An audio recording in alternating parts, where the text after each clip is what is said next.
Hello everyone. अब मैं Lucent से मॉडर्न हिस्ट्री स्टार्ट कर रही हूँ और प्रोबेबली 2-3 क्लासेस में ये कवर हो जाएगा, ठीक है। और मैं इसको क्योंकि मैं लॉन्ग वीडियो लाने की कोशिश कर रही हूँ, आज जितना पॉसिबल है मैं कंप्लीट कर दूँगी, उसके बाद फिर 1 या 2 क्लास में ये कंप्लीट हो जाएगा। और गाइज मैं ये बता दूँ कि लूसेंट की मैं हिस्ट्री के अलावा और कोई भी सेक्शन जो है वो मैं कवर नहीं करूँगी, क्योंकि यूपीएससी स्पेसिफिक चैनल है ये, और यहाँ पे यूपीएससी के लिए जो इम्पॉर्टेंट सब्जेक्ट है मैं सिर्फ वही कवर कर रही हूँ। अगर मैं पूरी लूसेंट कवर करने बैठ जाऊँ तो जो और चीज़ें हैं यूपीएससी के लिए वो मैं नहीं कर पाऊँगी।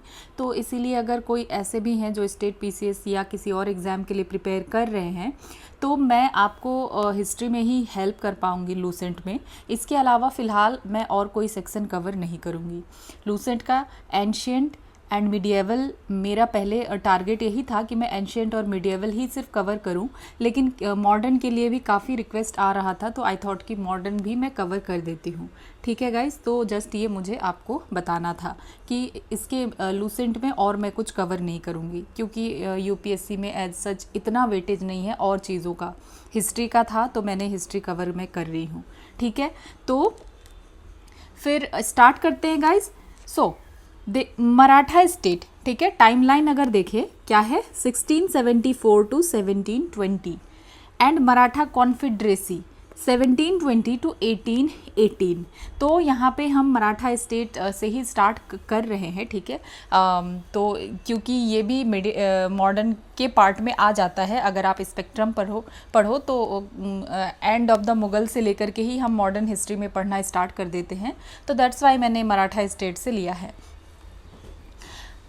मराठा स्टेट अगर हम देखें 1674 टू 1720 तक, तो सबसे पहले शिवाजी के बारे में देखते हैं, ठीक है। तो शिवाजी 1674 टू 80 तक उनका टाइमलाइन था।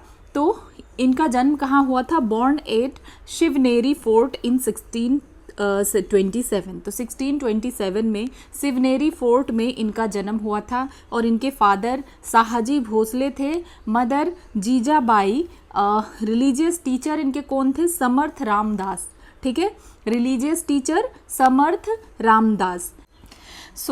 नेक्स्ट देखते हैं, Shivaji inherited the Jagir of Poona from his father in 1637। Means क्या था कि अब जो पूना है शिवाजी के अंदर आ गया, ठीक है। Then after the death of his guardian, जो उनके गार्जियन थे उनका क्या नाम था? दादाजी कोंदादेव, ठीक है। दादाजी कोंदादेव के डेथ के बाद, उनका डेथ कब होता है? 1647 में। He assumed full charge of his जागीर। तो उस एरिया का पूरा जो भी पावर है सब कुछ उनके अंदर अब आ जाता है, ठीक है। तो ये याद रखना है आपको। बॉर्न कब हुआ? जन्म हुआ इनका 1627 में, शिवनेरी फोर्ट में। Father Shahaji Bhosale, mother Jijabai, religious teacher Samarth Ramdas, ठीक है। और जागीर और पूना उनको उनके फादर से मिलता है, और उनके गार्जियन के डेथ के बाद जो कि दादाजी कोंदादेव थे, ठीक है, फिर उनको पूरा ही चार्ज मिल जाता है। देन वो बहुत सारा फोर्ट कंकर करते हैं, ठीक है, अपने अंदर ले लेते हैं, जैसे कि सिंहगढ़, ठीक है, कोंडाना 1643 में। देन रोहिंद, चकान 1644 से 45 में, तोरान 1646 में, पुरंदर 1648 में, राजगढ़ या रायगढ़ 1656 में, सूपा, ठीक है, एंड पन्हाला। ये सब कुछ इनके अंदर आ जाता है 1659 में। पन्हाला, सूपा 1656 में। Then Afzal Khan was deputed by Adil Shah. तो अफजल खान को जो है आदिल शाह के द्वारा भेजा जाता है। अब आदिल शाह कौन थे? ये रूलर थे बीजापुर के, ठीक है।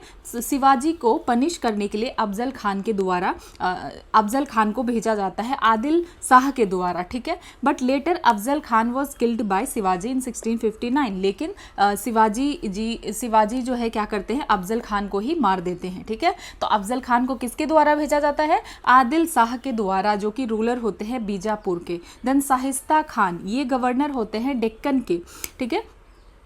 Was deputed by Aurangzeb. अब इनको शाहिस्ता खान को भेजा जाता है औरंगजेब के द्वारा, क्योंकि शिवाजी का पावर क्या हो रहा था इस टाइम, ये बहुत बढ़ रहा था। तो राइजिंग पावर ऑफ शिवाजी इन 1660, तो इस वजह से शाहिस्ता खान को भेजा जाता था, इनको रोकने के लिए गया था। ठीक है, then Shivaji lost Poona and suffered several defeat, still he made a bold attack on Shaista Khan. तो शाहिस्ता खान की वजह से इन्होंने पूना को भी खोया और काफ़ी सारा जो है डिफीट उन्होंने देखा। ठीक है, लेकिन जब उन्होंने एक बोल्ड अटैक किया शाहिस्ता खान के ऊपर 1663 में और प्लंडर किया सूरत को 1664 में और लेटर फिर अहमदनगर को। ठीक है, तो ये सब कुछ देखने के लिए मिला, मतलब शाहिस्ता खान और शिवाजी के बीच भी यहाँ हमें कुछ फाइट देखने के लिए मिल रहा है। Then Raja Jai Singh of Amer. ठीक है, Raja Jai Singh of Amer was the then appointed by Aurangzeb to put down Shivaji. तो जो ये राजा जय सिंह थे ऑफ अंबर या आमेर, ठीक है, तो इनको अपॉइंट किया गया था किसके द्वारा, इनको भी अपॉइंट किया गया औरंगजेब के द्वारा, ताकि शिवाजी को पुट डाउन किया जा सके या उनको नीचे लाया जा सके, क्योंकि शिवाजी की पावर इस टाइम बहुत बढ़ रही थी। Then Jai Singh succeeded in besieging Shivaji in fort of Purandar. फिर क्या होता है कि जय सिंह जो है थोड़ा सक्सेसफुल हो भी जाते हैं, उनके फोर्ट को चारों तरफ से घेर लिया जाता है। कंसिक्वेंटली होता है इसकी वजह से ट्रीटी ऑफ पुरंदर 1665 में साइन किया जाता है। ठीक है, according to which Shivaji ceded some forts to Mughals and paid a visit to the Mughal court at Agra. तो इससे देखने के लिए क्या मिलता है कि शिवाजी का कुछ हिस्सा जो है, ठीक है, उनको अपने फोर्ट का कुछ हिस्सा मुगल्स को देना पड़ता है। ठीक है, तो यहाँ पे कुछ चीज़ें यहाँ देखने के लिए मिली। यहाँ राजा जय सिंह ऑफ आमेर के भी बारे में है कि इनको अपॉइंट किया जाता है औरंगजेब के द्वारा हराने के लिए, और फिर वो कुछ हद तक सक्सेसफुल हो भी जाते हैं और शिवाजी को कुछ पार्ट जो है देना भी पड़ता है। ठीक है, देन 1674 में Shivaji was coronated at capital Raigarh.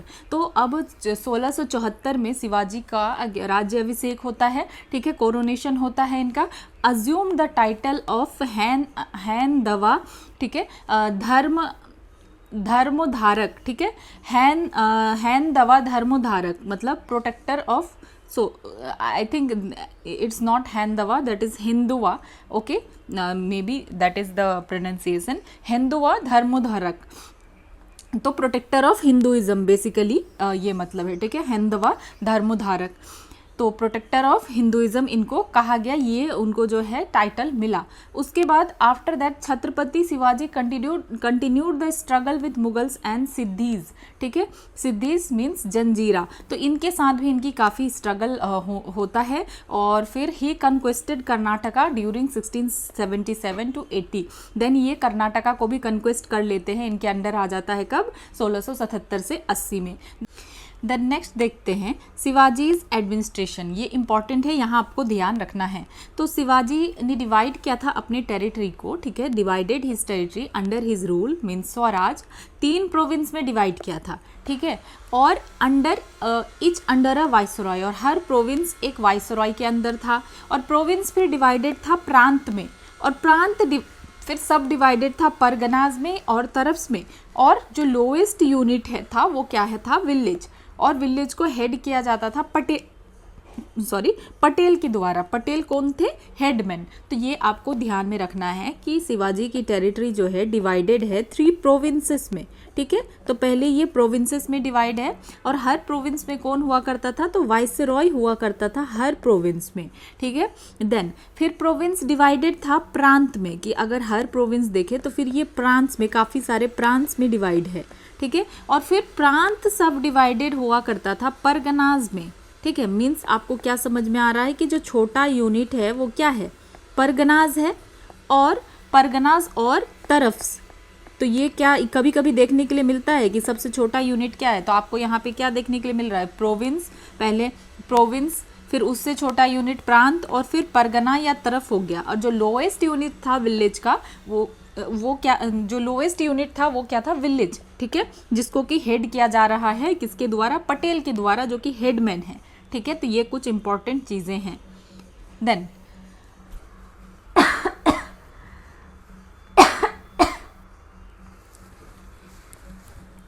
Sorry,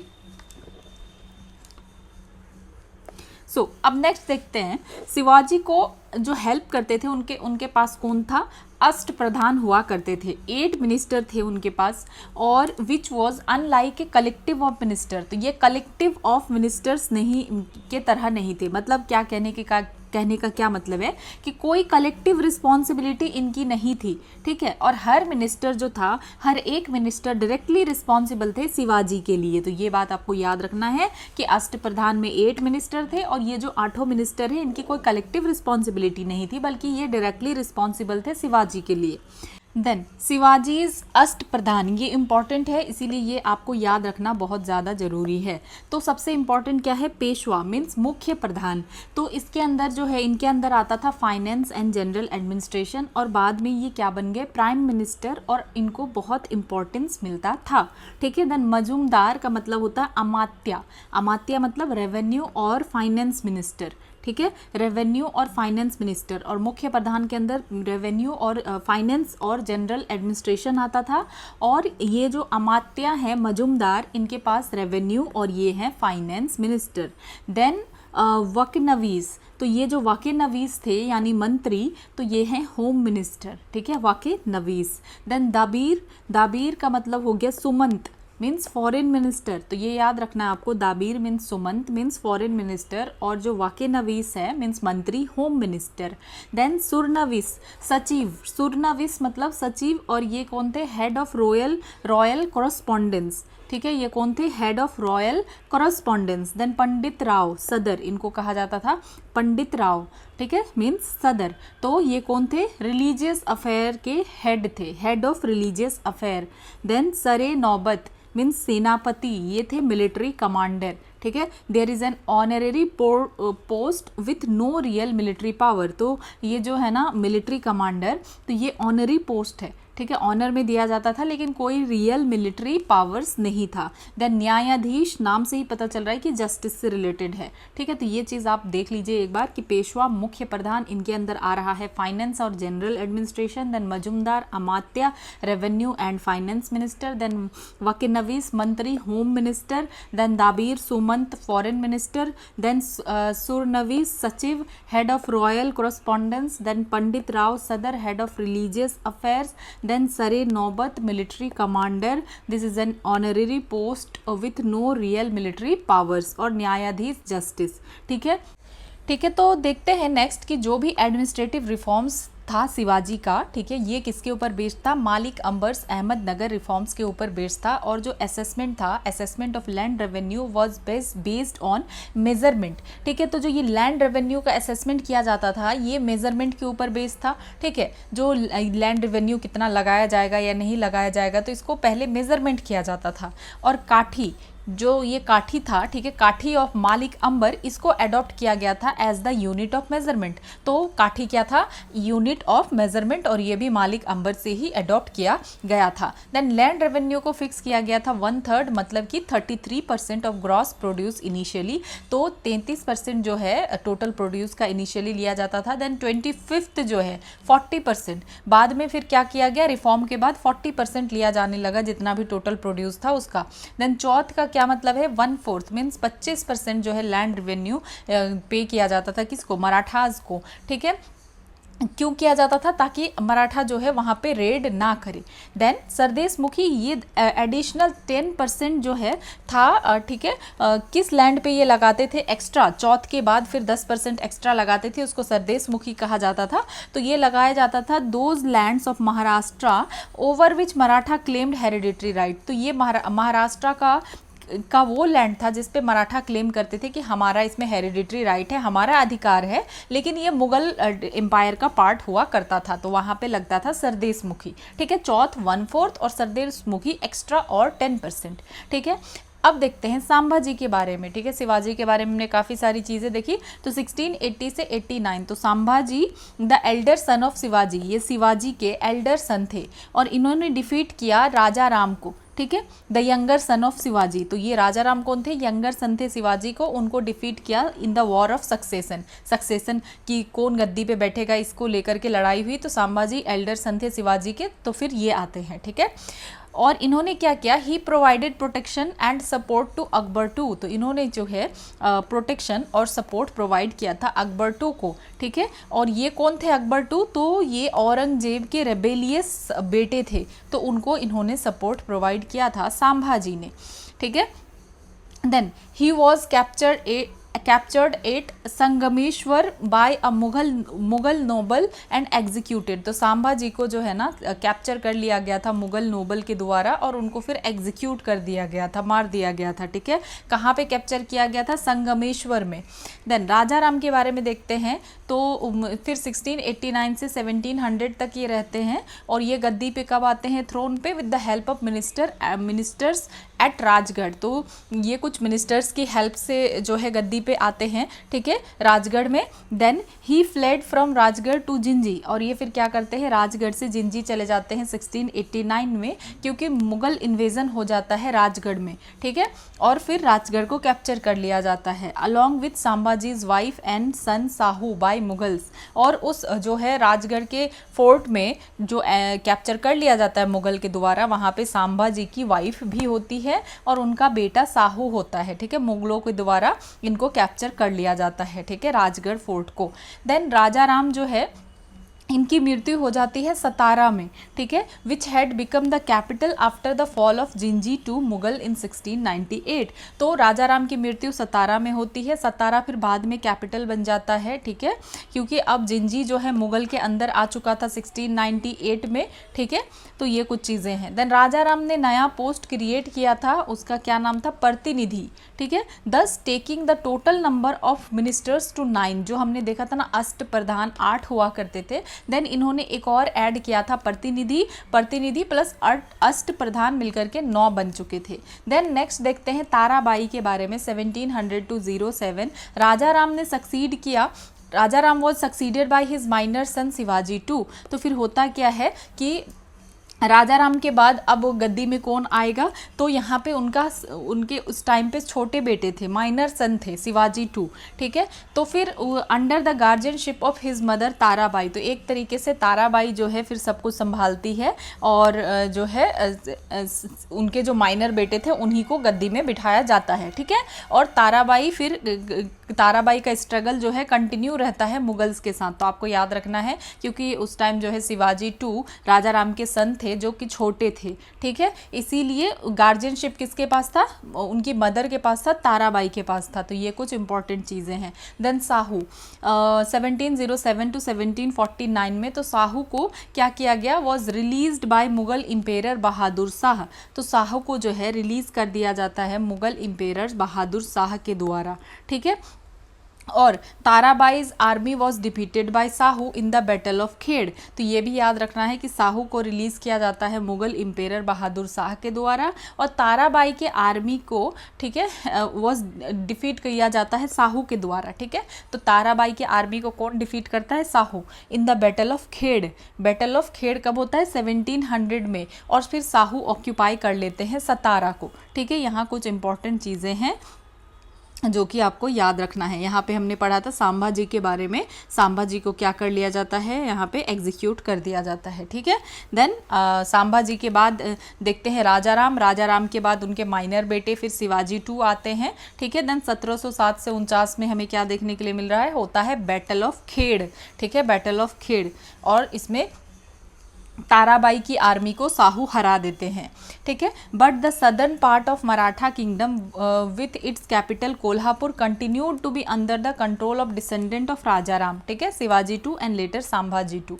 तो हमें क्या देखने के लिए मिलता है कि ठीक है, ताराबाई की आर्मी हार गई, लेकिन जो सदर्न पार्ट था मराठा किंगडम का अभी भी जो है उनका कोल्हापुर कैपिटल हुआ करता था उस टाइम पे, और अभी भी जो राजा राम के डिसेंडेंट थे उनके अंदर था, ठीक है। बाद में शिवाजी टू के अंदर आता है और लेटर संभाजी टू के अंदर आता है, ठीक है।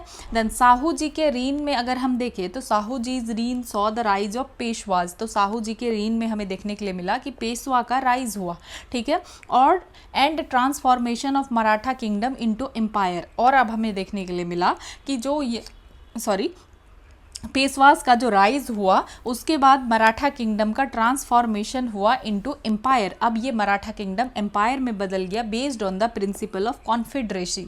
तो यहाँ पे हमको देखने के लिए मिलता है कॉन्फेडरेसी का प्रिंसिपल। ठीक है, तो ये आपको याद रखना है कि साहू जी के रेन में जो पेशवाशिप था ये सब कुछ बढ़ गया। ठीक है, देन अब देखते हैं बालाजी विश्वनाथ 1713 टू 20। तो फर्स्ट पेशवा होते हैं बालाजी विश्वनाथ, जो कि हमने देखा कि अब जो ये पेशवा जिनका कि एडमिनिस्ट्रेशन और फाइनेंस का सारा कारभार इनके ऊपर हुआ करता था, तो अब ये पेशवा पावरफुल हो गए। तो बालाजी विश्वनाथ फर्स्ट पेशवा होते हैं और उन्होंने अपना करियर शुरू किया था कैसे, as a small revenue official. ये एक छोटे से रेवेन्यू ऑफिशियल थे और इनको फिर टाइटल मिलता है सेना करते। ठीक है, maker of the army means ये क्या थे, maker of the army by Sahu. तो साहू ने ही इनको टाइटल दिया था 1708 में। और ये बन जाते हैं पेशवा 1713 में and made the post the most important and powerful as well as hereditary भी बना दिया जाता है कि फिर उसके बेटे करके ये होता रहेगा, चलता रहेगा थ्रू आउट। देन इन्होंने एक क्रूशियल रोल निभाया in the final victory of Sahu. ठीक है, by winning over almost all Maratha sardars to the side of Sahu. तो साहू के तरफ से ही वो क्या कर रहे थे, सारे जगह पे जीत हासिल कर रहे थे। ठीक है, और लगातार अगर देखें तो सारे जो मराठा सरदार थे वो सब चीज़ वो जीतते जा रहे थे धीरे धीरे। ठीक है, almost all the Maratha sardars to side of Sahu, कि जितने भी मराठा सरदार थे सबको उन्होंने क्या कर दिया गया, साहू के साइड में कर लिया था। तो यहाँ पे हम देख पा रहे हैं कि कॉन्फेडरेसी स्टार्ट हो रहा है। तो इन्होंने इन सारे चीज़ों में बहुत क्रूशियल रोल निभाया और जितने भी मराठा सरदार थे सब साहू के साइड में आ रहे थे। ठीक है, then he concluded an agreement with the Sayyid brother. तो सैयद ब्रदर्स को कहा जाता था किंग मेकर। ठीक है, इनको जैसे सेना करते कहा गया, मतलब maker of the army Balaji Vishwanath को, उसी तरह सैयद ब्रदर को कहा जाता था किंग मेकर। ठीक है, तो इन्होंने क्या किया 1719 में, तो इन्होंने एग्रीमेंट किया किंग मेकर सैयद ब्रदर्स के साथ, और by which the Mughal emperor Farrukh Siyar recognised Sahu as the king of Swarajya. फिर क्या हुआ कि जो मुगल इंपेयर थे फारूक सियार, फिर इन्होंने भी रिकॉग्नाइज किया साहू को एज द किंग ऑफ स्वराज्य। तो ये कुछ चीज़ें हैं बालाजी विश्वनाथ के बारे में हमें देखने के लिए मिला कि इन्होंने धीरे धीरे और भी इस जो पोस्ट था इसको और इम्पॉर्टेंट, पावरफुल और हेरिडिटरी बना दिया गया। और जो साहू का फाइनल विक्ट्री में इनका बहुत बड़ा रोल था, सारे मराठा सरदार को इन्होंने साहू के साइड में कर लिया। ठीक है, और सैयद ब्रदर के साथ भी इन्होंने एग्रीमेंट कर लिया। ठीक है, तो इसीलिए फिर फारूक सियार को भी रिकॉग्नाइज करना पड़ा। ठीक है, कि साहू जो है एज द किंग ऑफ स्वराज्य हैं। ठीक है, देन अब देखते हैं मराठा कॉन्फेडरेसी, जिसका टाइमलाइन हमने देखा 1720 से 1818। ठीक है, क्या है 1720 से 1818। और यहाँ पे हमने देखा कि अभी मराठा स्टेट किस तरीके से बना। तो यहाँ 1674 से लेकर के 1720 तक, और फिर ये 1720 से लेकर के 1818 तक मराठा कॉन्फेडरेसी। तो अब मराठा कॉन्फेडरेसी के बारे में कुछ चीज़ें हम देख लेते हैं। ठीक है, तो बाजीराव वन 1720 से लेकर के 1740। तो बाजीराव जो थे ये कौन थे, एल्डेस्ट सन थे बालाजी विश्वनाथ के। ठीक है, और फिर ये सक्सीड करते हैं बालाजी विश्वनाथ को। उसके बाद ये बनते हैं Peshwa at the young age of 20। तो ये 20 की उम्र में पेशवा बन जाते हैं। ठीक है, और इनको माना जाता है considered and the greatest exponent of guerrilla tactics की। इनके पास अच्छा खासा नॉलेज था, गुरिल्ला टैक्टिक्स था आफ्टर शिवाजी। ठीक है, शिवाजी के बाद ये जो है बहुत एक्सपर्ट थे। And Maratha power reached it's zenith under him. और मराठा पावर जो है बहुत ही ऊंचाई पे पहुँचे इनके टाइम पे, बाजीराव वन के टाइम पे। ठीक है, और उनके अंदर जो है सेवरल मराठा फैमिली जो है प्रोमिनेंट बन गए and got themselves entrench in different parts of India. तो ये देखने के लिए मिला कि सिर्फ इतना ही नहीं, अब मराठा जो एम्पायर बढ़ने लग गया और मराठा फैमिलीज काफ़ी ज़्यादा प्रोमिनेंट बन गई, और ये जो है किंगडम में काफ़ी सारी और भी टेरिटरी देखने के लिए मिला दूर दूर तक। ठीक है, देन तो द सिंधियाज जो थे ये कहाँ तक फैल गए, ग्वालियर। ठीक है, होलकर इंदौर में थे, द पवार, ठीक है पावर नहीं सॉरी द पवार जो है धर में, और गैकवाड़ बड़ौदा में, भोंसले नागपुर में, पेशवा कहाँ पे थे, पुणे में। ठीक है, तो यहाँ पे हमें देखने के लिए मिला कि ये और मराठा फैमिलीज इंपॉर्टेंट बन गए और ये डिफरेंट पार्ट में फैल गए एक तरीके से। तो सिंधिया, ग्वालियर, होलकर, इंदौर, पवार, धर, गैकवाड़, बड़ौदा, भोंसले, नागपुर, पेशवा, पूना। ठीक है, पेशवा, पूना, ये सब याद रखना है। सिंधिया, ग्वालियर, और होलकर, इंदौर। ठीक है, पवार, धर, गैकवाड़, बड़ौदा, ये सब कुछ इंपॉर्टेंट आपको याद रखना है। Then after defeating and expelling the Siddis of Janjira from mainland, तो ये क्या करते हैं, जो सिद्धीज हुआ करते हैं जंजीरा के, इनको हरा देते हैं, निकाल देते हैं मेनलैंड से, और वो कनकर कर लेते हैं बसई को और सालसेट को पोर्तुगीज़ से। तो ये इंपॉर्टेंट चीज़ है कि बसई और सालसेट को वो कनकर कर लेते हैं। ठीक है, किससे ले लेते हैं, पोर्तुगीज़ से। देन ये जो है हरा देते हैं किसको, ही ऑल्सो डिफीटेड निज़ामुल मुल्क। ठीक है, ये निज़ामुल मुल्क को हराते हैं near Bhopal, and concluded the treaty of Doraha Sarai. और फिर ये कौन सी ट्रीटी होती है इनके बीच में, दोराहा सराई, और इनको मिल जाता है मालवा और बुंदेलखंड से और निज़ामुल मुल्क से। ठीक है, तो ये कुछ चीज़ें हैं कि ये निज़ामुल मुल्क को भी हराते हैं, ये कनकर करते हैं बसई और सालसेट को पोर्तुगीज़ से, और ये डिफीट करते हैं और निकाल देते हैं सिद्धीज ऑफ जंजीरा को मेनलैंड से। ठीक है, then he led innumerable successful expedition into north India. तो ये नॉर्थ इंडिया में भी अच्छा खासा जो है इनका एक्सपीडिशन देखने के लिए मिलता है, ताकि मुगल एम्पायर को वीक किया जा सके और मराठा को सुप्रीम पावर बनाया जा सके इंडिया का।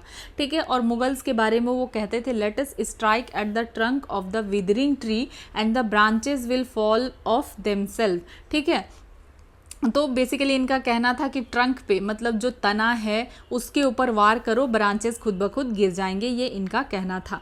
देन नेक्स्ट इंपॉर्टेंट जो आते हैं उनका नाम होता है बालाजी बाजीराव। ठीक है, तो बालाजी बाजीराव, यहाँ हमने क्या देखा, बाजीराव वन।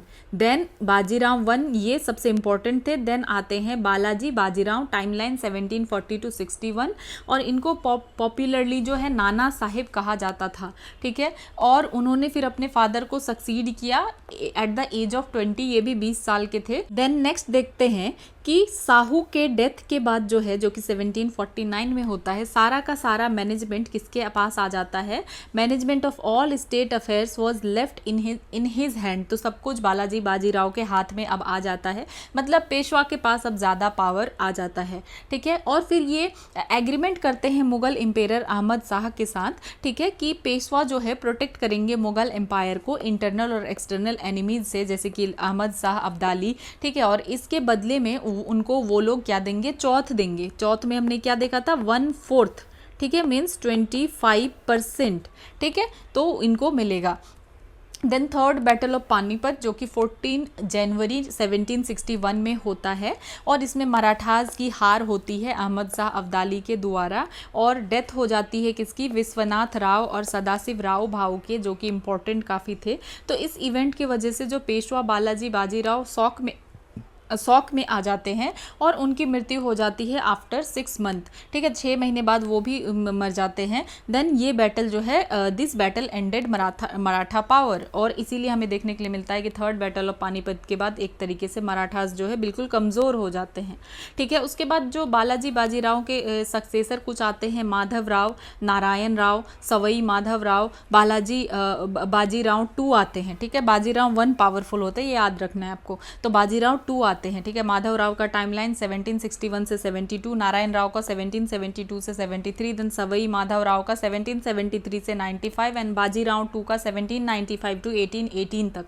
तो अब कुछ इंपॉर्टेंट वॉर्स देख लेते हैं, एंग्लो मराठा वॉर्स। तो फर्स्ट एंग्लो मराठा वॉर होता है 1775 से 82 में, favouring the cause of Raghunath Rao, means जो ब्रिटिश थे तो ये रघुनाथ राव को सपोर्ट कर रहे थे, राघोबा को पेशवाशिप के लिए ये लड़ रहे थे कि राघोबा को क्या चाहिए था, पेशवाशिप चाहिए था, और इंग्लिश क्या कर रहे थे, इनको सपोर्ट कर रहे थे, और इसके वजह से ये मराठास के साथ कन्फ्लिक्ट में आ गए थे इंग्लिश लोग। ठीक है, उसके बाद जब इसमें क्या होता है, ब्रिटिश लोगों को हार मिलती है, ब्रिटिश लोगों को हरा दिया जाता है, फिर ब्रिटिश को एक ह्यूमिलिएटिंग ट्रीटी जो है साइन करना पड़ता है, that is convention of Wadgaon. ठीक है, इसमें ब्रिटिश लोग हार जाते हैं। फिर ब्रिटिश बाद में क्या करते हैं, साइन करते हैं ट्रीटी ऑफ सालवाई 1782 में। ठीक है, और वो कहते हैं कि ठीक है, अब हम राघोबा पेशवा को सपोर्ट नहीं कर रहे हैं कि वो पेशवा बने या ना बने, हमें मतलब नहीं है, ठीक है। Then second Anglo Maratha war 1803 to 1806 तक होता है, और द मराठा पेशवा साइन इसमें क्या होता है, जो मराठा पेशवा होते हैं ये साइन कर लेते हैं सब्सिडरी अलायंस, ठीक है, ट्रीटी ऑफ बसई 1802 में, ठीक है। और जो ये मराठा कॉन्फेडरेसी है, जो मराठा कॉन्फेडरेसी है, और सारे लोगों को ये पसंद नहीं आता है, ठीक है, कि आपने क्यों इस तरीके से साइन किया, तो ये पसंद नहीं करते हैं सब्सिडरी अलायंस के आइडिया को, और वो ब्रिटिश पावर को जो है चैलेंज कर देते हैं, ठीक है। लेकिन उनको ब्रिटिश के द्वारा हरा दिया जाता है। जो और मराठा कॉन्फेडरेसी था, जो कि हमने देखा कि दूर दूर तक जो और भी लोग थे, जैसे कि यहाँ पे कुछ मराठा कॉन्फेडरेसी हम क्या देखते हैं, सिंधिया ग्वालियर में, होलकर इंदौर में, पवारधर में, गायकवाड़ बड़ौदा में, भोंसले नागपुर में, पेशवा पूना में, तो इस तरीके से मराठा कॉन्फेडरेसी को ये चीज़ पसंद नहीं आई, ठीक है। Then third Anglo Maratha war में लॉर्ड हेस्टिंग्स इस टाइम होते हैं, ठीक है। तो इन्होंने क्या किया, was determined to proclaim British paramountcy in India. तो ये चाहते थे कि जो ब्रिटिशर्स हैं इनका जो है पारामाउंसी बना रहे, ये सारे स्टेट में जो है क्या कर सके, रूल कर सके, ठीक है। तो फिर क्या हुआ कि अब यहाँ पे पिंडारी का रोल आता है। तो अब ये पिंडारीज लोग कौन थे, तो समझते हैं। तो ये रेडर्स और लूटर्स थे। ये क्या करते थे, पिंडारीज लोग लूटा करते थे, और उनका कनेक्शन किसके साथ था, मराठास के साथ था। तो हेस्टिंग ने क्या किया, इन पिंडारी लोगों को अटैक कर दिया, ठीक है।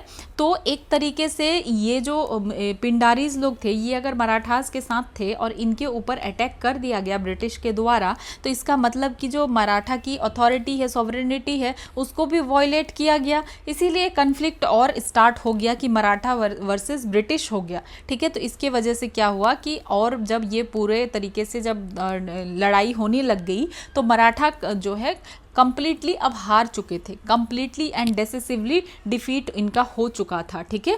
तो यहाँ कुछ इंपॉर्टेंट चीज़ हमें क्या देखने के लिए मिला, आउटकम क्या आया कि मराठा पावर जो है अब पूरी तरीके से हार चुकी थी, और ब्रिटिश एक तरीके से सुप्रीम पावर बन गए। और सही में ब्रिटिश का क्या यहाँ से हुआ कि ब्रिटिश पारामाउंसी ओवर इंडियन स्टेट देखने के लिए मिला, ठीक है। तो ये कुछ इंपॉर्टेंट चीज़ें हैं। और यहाँ थर्ड में हमें पिंडारीज का रोल देखने के लिए मिलता है, ठीक है। पिंडारीज लोग कौन थे, ये रेड किया करते थे या लूटते थे, ठीक है।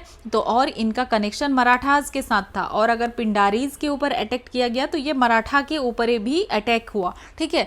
इस एक्शन की वजह से violated the authority sovereignty of Maratha chief. तो ये कुछ चीज़ें हुई, इसके वजह से बैटल हुआ, और थर्ड एंग्लो मराठा के बाद पूर्ण रूप से मराठा लोग की हार हो जाती है, और ये लोग काफ़ी वीक हो जाते हैं, और ब्रिटिश पारामाउंसी देखने के लिए मिलता है।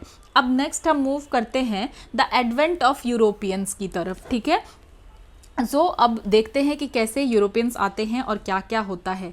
तो पोर्तुगीज़ ईस्ट इंडिया कंपनी जो है यहाँ इस्टेब्लिश कब होता है, 1458। तो पोर्तुगीज़ ईस्ट इंडिया कंपनी कब इस्टेब्लिश हुआ, 1498 में, और हेड क्वार्टर कहाँ था, तो कोचीन में। 1510 से लेकर 30 तक कोचीन में रहा, और गोवा में रहा 1530 से लेकर 1961 तक, ये आपको याद रखना है। Then English East India Company अगर देखें तो 1600 में ये आती है, और इनका अगर हम हेड क्वार्टर या कैपिटल देखें तो वेस्ट कोस्ट सूरत में, ठीक है, 1608 से 87 तक सूरत में। फिर बॉम्बे में जो है रहते हैं 1687 से। फिर ईस्ट कोस्ट में अगर हम देखें तो कोरोमंडल, मसूलीपट्टनम में 1611 से 41 तक, मद्रास में फ्रॉम 1641, और बंगाल में अंडर मद्रास, ठीक है, अप टू 1700 तक देखने के लिए मिलता है। और कलकत्ता में फिर बाद में ये लोग कहाँ आ जाते हैं, कलकत्ता में इनका हेडक्वार्टर होता है 1700 से। तो यहाँ कुछ चीज़ें हमें देखने के लिए मिल रहा है कि पोर्तुगीज़ ईस्ट इंडिया कंपनी जो है इस्टेब्लिश हुआ 1498 में, ये लोग आते हैं। इनका हेडक्वार्टर कहाँ होता है, कोचीन में, ठीक है। 1510 से 30 तक रहता है। देन गोवा में 1530 से लेकर के 1961 तक इनका हेडक्वार्टर गोवा ही होता है, ठीक है। अभी हम हेडक्वार्टर के बारे में ही स्पेसिफिकली देख रहे हैं। और इंग्लिश ईस्ट इंडिया कंपनी का फिर से देख लीजिए, टाइमलाइन तो 1600 है। वेस्ट कोस्ट पे ये लगाते हैं, सबसे फर्स्ट फैक्ट्री कहा भी जाता है कि सूरत है, परमानेंट फैक्ट्री, ठीक है। और फिर बॉम्बे में ये 1687 से रहते हैं। और ईस्ट कोस्ट में अगर देखें तो कोरोमंडल और मसूलीपट्टनम में 1611 में ही इनकी फैक्ट्री लग जाती है, लेकिन क्योंकि या परमानेंट फैक्ट्री नहीं होती है, इसलिए पहली फैक्ट्री सूरत को ही कहा जाता है। ठीक है, फिर मद्रास में 1641 से और बंगाल में ये 1700 तक और कलकत्ता में 1700 के बाद से, तो ये कुछ टाइमलाइन था। ठीक है, देन अब डच ईस्ट इंडिया कंपनी को देखें तो इस्टेब्लिश कब होता है 1602 में, और इनका हेडक्वार्टर ईस्ट कोस्ट में कहाँ पे होता है, कोरोमंडल में। ठीक है, पुलिकट में रहता है 1690 तक, देन नागापट्टिनम में 1690 से, और बंगाल में भी आते हैं कहाँ पे, हुगली में फ्रॉम 1655 से। Then Danish East India Company 1616 में इस्टेब्लिश होता है, और ये काफ़ी ज़्यादा फैलते नहीं हैं, इनको देखने के लिए कहाँ इनका फैक्ट्री कहाँ होता है, सेरमपुर बंगाल में।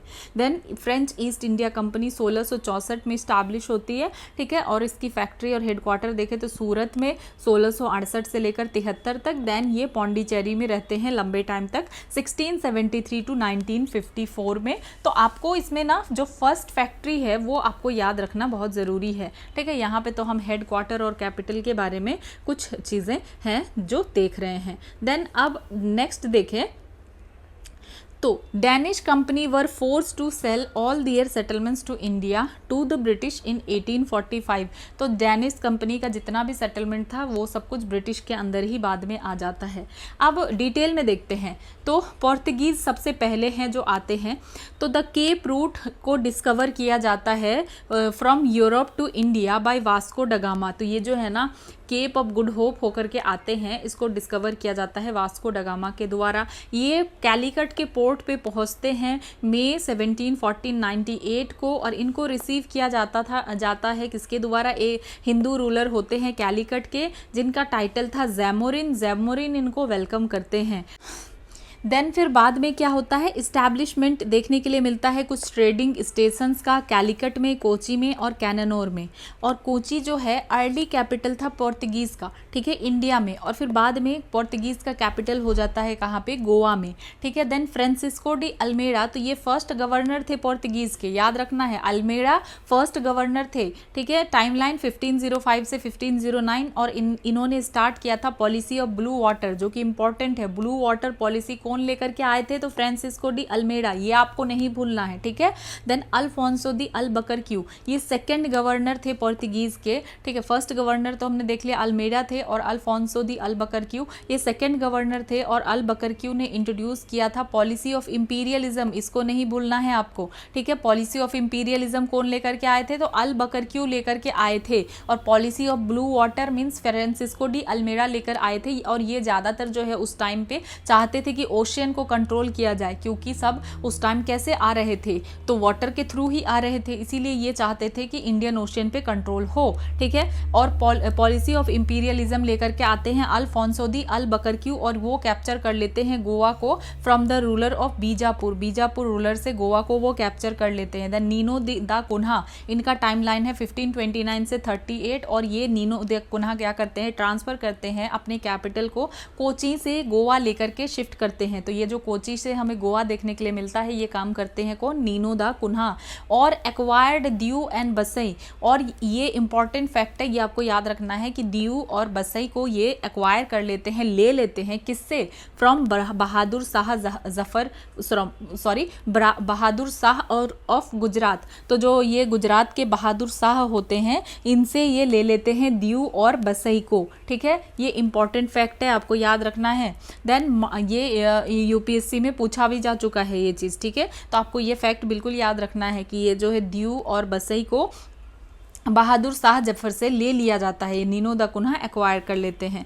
देन मार्टिन अल्फोंसो डिसूजा, ठीक है, 1542 से 45, तो ये फेमस जेसट सेंट थे। ठीक है, जेसट सेंट थे फ्रांसिस्को ज़ावियर, और ये आते हैं इंडिया में उनके साथ। तो याद रखना है कि मार्टिन अल्फोंसो डिसूजा जो थे ये कौन थे, तो इनका टाइमलाइन होता है 1542 से 45 तक, और फेमस जेसुट सेंट फ्रांसिस्को ज़ावियर जो है इंडिया आते हैं मार्टिन अल्फोंसो डिसूजा के साथ, ये इंपॉर्टेंट बात है। ठीक है, देन जो है पोर्तुगीज़ पावर विटनेस करते हैं डिक्लाइन 16th सेंचुरी के बाद देखने के लिए मिलता है। ये आने वाले तो पहले थे, लेकिन ये फिर डिक्लाइन होने लग जाते हैं, और ये हुगली भी खो देते हैं। ठीक है, 1631 में after being driven out by Qasim Khan. Khan. क्यों? क्योंकि कासिम खान इनको निकाल देते हैं हुगली से। ये कौन थे कासिम खान? एक मुगल नोबल थे शाहजहां के अंडर ये कासिम खान थे, और इन्होंने एक नोबल हुआ करते थे ये, और इन्होंने जो है क्या करते हैं, ये पोर्तुगीज़ को एक तरीके से हुगली से भगा देते हैं। ठीक है। Then in 1661 king of Portugal gave Bombay to Charles two of England as dowry. ये भी एक इम्पॉर्टेंट फैक्ट है कि 1661 में क्या होता है, जो पोर्तुगल के राजा होते हैं वो बॉम्बे जो है चार्ल्स टू कहाँ के होते हैं? इंग्लैंड के होते हैं, और इनको दहेज में जो है बॉम्बे दे देते हैं पोर्तुगीज़ लोग। ठीक है। जब वो क्या करते हैं, शादी करते हैं, when he married the former sister. ठीक है। ये किंग ऑफ पोर्तुगल इनकी बहन से जब वो शादी करते हैं तो उनको जो है दहेज में ये मिल जाता है। किसको? चार्ल्स टू को। ठीक है। और चार्ल्स टू होते हैं इंग्लैंड के। तो ये एक तरीके से क्या हो रहा है कि इंग्लैंड के अंदर बॉम्बे अब आ चुका था। Then Marathas captured Salsette and Bassein in 1739। और क्या देखने के लिए मिला कि सालसेट और बसई जो है पोर्तुगीज से मराठाज ने ले लिया। तो यहाँ पे हमें देखने के लिए मिल रहा है कि पोर्तुगीज का डिक्लाइन हो रहा है। और इन द एंड में क्या होता है, अब इनके पास सिर्फ गोवा, दीव और दमन बच जाता है, और ये 1961 तक लगभग इनके पास रहता है। तो कैसे हमें क्या क्या देखने के लिए मिला कि इन्होंने पहले आके अपना एम्पायर जहाँ जहाँ भी बढ़ाया, जो भी किया, अपना फैक्ट्रीज एंड ऑल, तो ये बाद में किस तरीके से ख़त्म होने लगा। तो एक बार जल्दी से रिविज़न कर लेते हैं कि सबसे पहले पोर्तुगीज़ में वास्को ड गामा आते हैं और जैमोरिन इनको जो है वेलकम करते हैं, और फिर ये धीरे धीरे पोर्तुगीज़ लोग ट्रेडिंग स्टेशन लगाते हैं कैलिकट में, कोचीन में और कैनानोर में। ठीक है। और कोची जो है ये पहला अर्ली कैपिटल था पोर्तुगीज़ का, और फिर बाद में गोवा कैपिटल बन जाता है। देन फ्रांसिस्को डी अल्मेडा ये पहले गवर्नर होते हैं पोर्तुगीज़ के, और इन्होंने जो है ये लेकर के आते हैं पॉलिसी ऑफ ब्लू वाटर।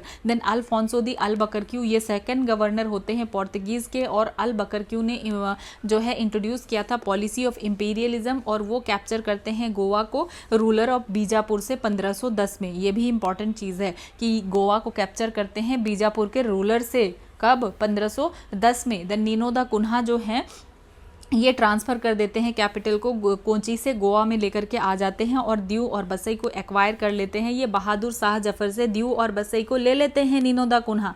ठीक है। देन एक होते हैं मार्टिन अल्फोंसो डिसूजा, और ये इनके साथ जो है एक फेमस जेसिट सेंट होते थे जिनका नाम था फ्रांसिस्को ज़ेवियर, और ये ज़ेवियर जो है इंडिया उनके साथ आते हैं। ठीक है। और फिर धीरे धीरे पोर्तुगीज़ में डिक्लाइन देखने के लिए मिलता है। ये हुगली भी खो देते हैं। ठीक है। After being driven out by Qasim Khan, क्योंकि कासिम खान इनको हुगली से निकाल देते हैं। और कासिम खान कौन थे? एक मुगल नोबल थे। और 1661 में फिर जो किंग ऑफ पोर्तुगल होते हैं ये क्या करते हैं, बॉम्बे भी दे देते हैं इंग्लैंड को। ठीक है। कैसे? दहेज में दे देते हैं। ठीक है। जब उनकी बहन की शादी होती है किसके साथ?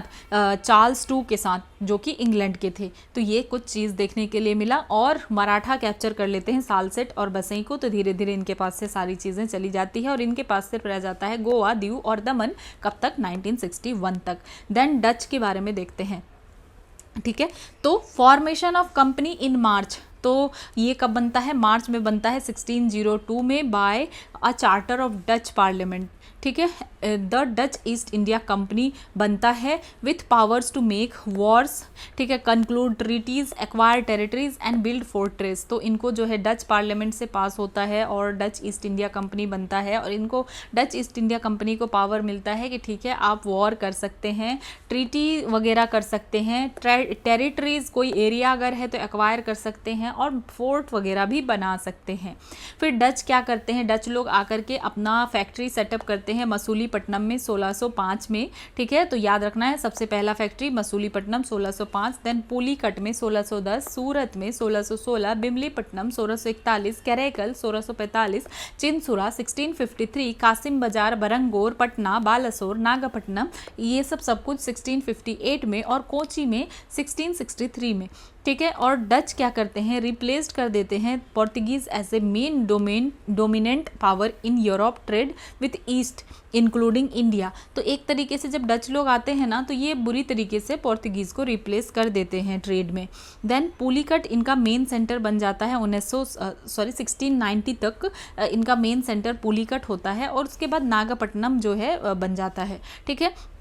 The Dutch conceded to English after the defeat in Battle of Bedara in 1759। तो यहाँ पे हमें देखने के लिए मिलता है कि बैटल ऑफ बेदारा किसके बीच लड़ा जाता है, डच और इंग्लिश के बीच में, और यहाँ पे डच लोगों की हार होती है। ठीक है, तो इसी वजह से डच लोग बैटल ऑफ बेदारा के बाद एक तरीके से गायब ही हो जाते हैं, क्योंकि इनका पावर पूरा ख़त्म हो जाता है इंग्लिश से लड़ने के बाद। देन इंग्लिश, तो अगर देखें before English East India company establish trade in India, एक जो है पहले इससे पहले कि इंग्लिश ईस्ट इंडिया कंपनी आकर यहाँ ट्रेड स्टार्ट करती, तो यहाँ एक जो थे जॉन मिल्डन हॉल, ठीक है, एक मर्चेंट एडवेंचरर थे। ये फर्स्ट इंग्लिश मैन थे जो कि आते हैं इंडिया में। ठीक है, ये जो जॉन मिल्डन हॉल है ना, ये सबसे पहली बार आते हैं इंडिया में 1599 में। कैसे आते हैं? ये आते हैं लैंड रूट से। Then ostensibly for the purpose of trade with Indian merchant. तो ये बात आपको याद रखने की ज़रूरत है कि इससे पहले कि इंग्लिश ईस्ट इंडिया कंपनी से कोई आता, सबसे पहले जॉन मिल्डन हॉल करके एक मर्चेंट एडवेंचरर थे। ये फर्स्ट इंग्लिश मैन थे जो कि इंडिया में आते हैं, that's why this is important.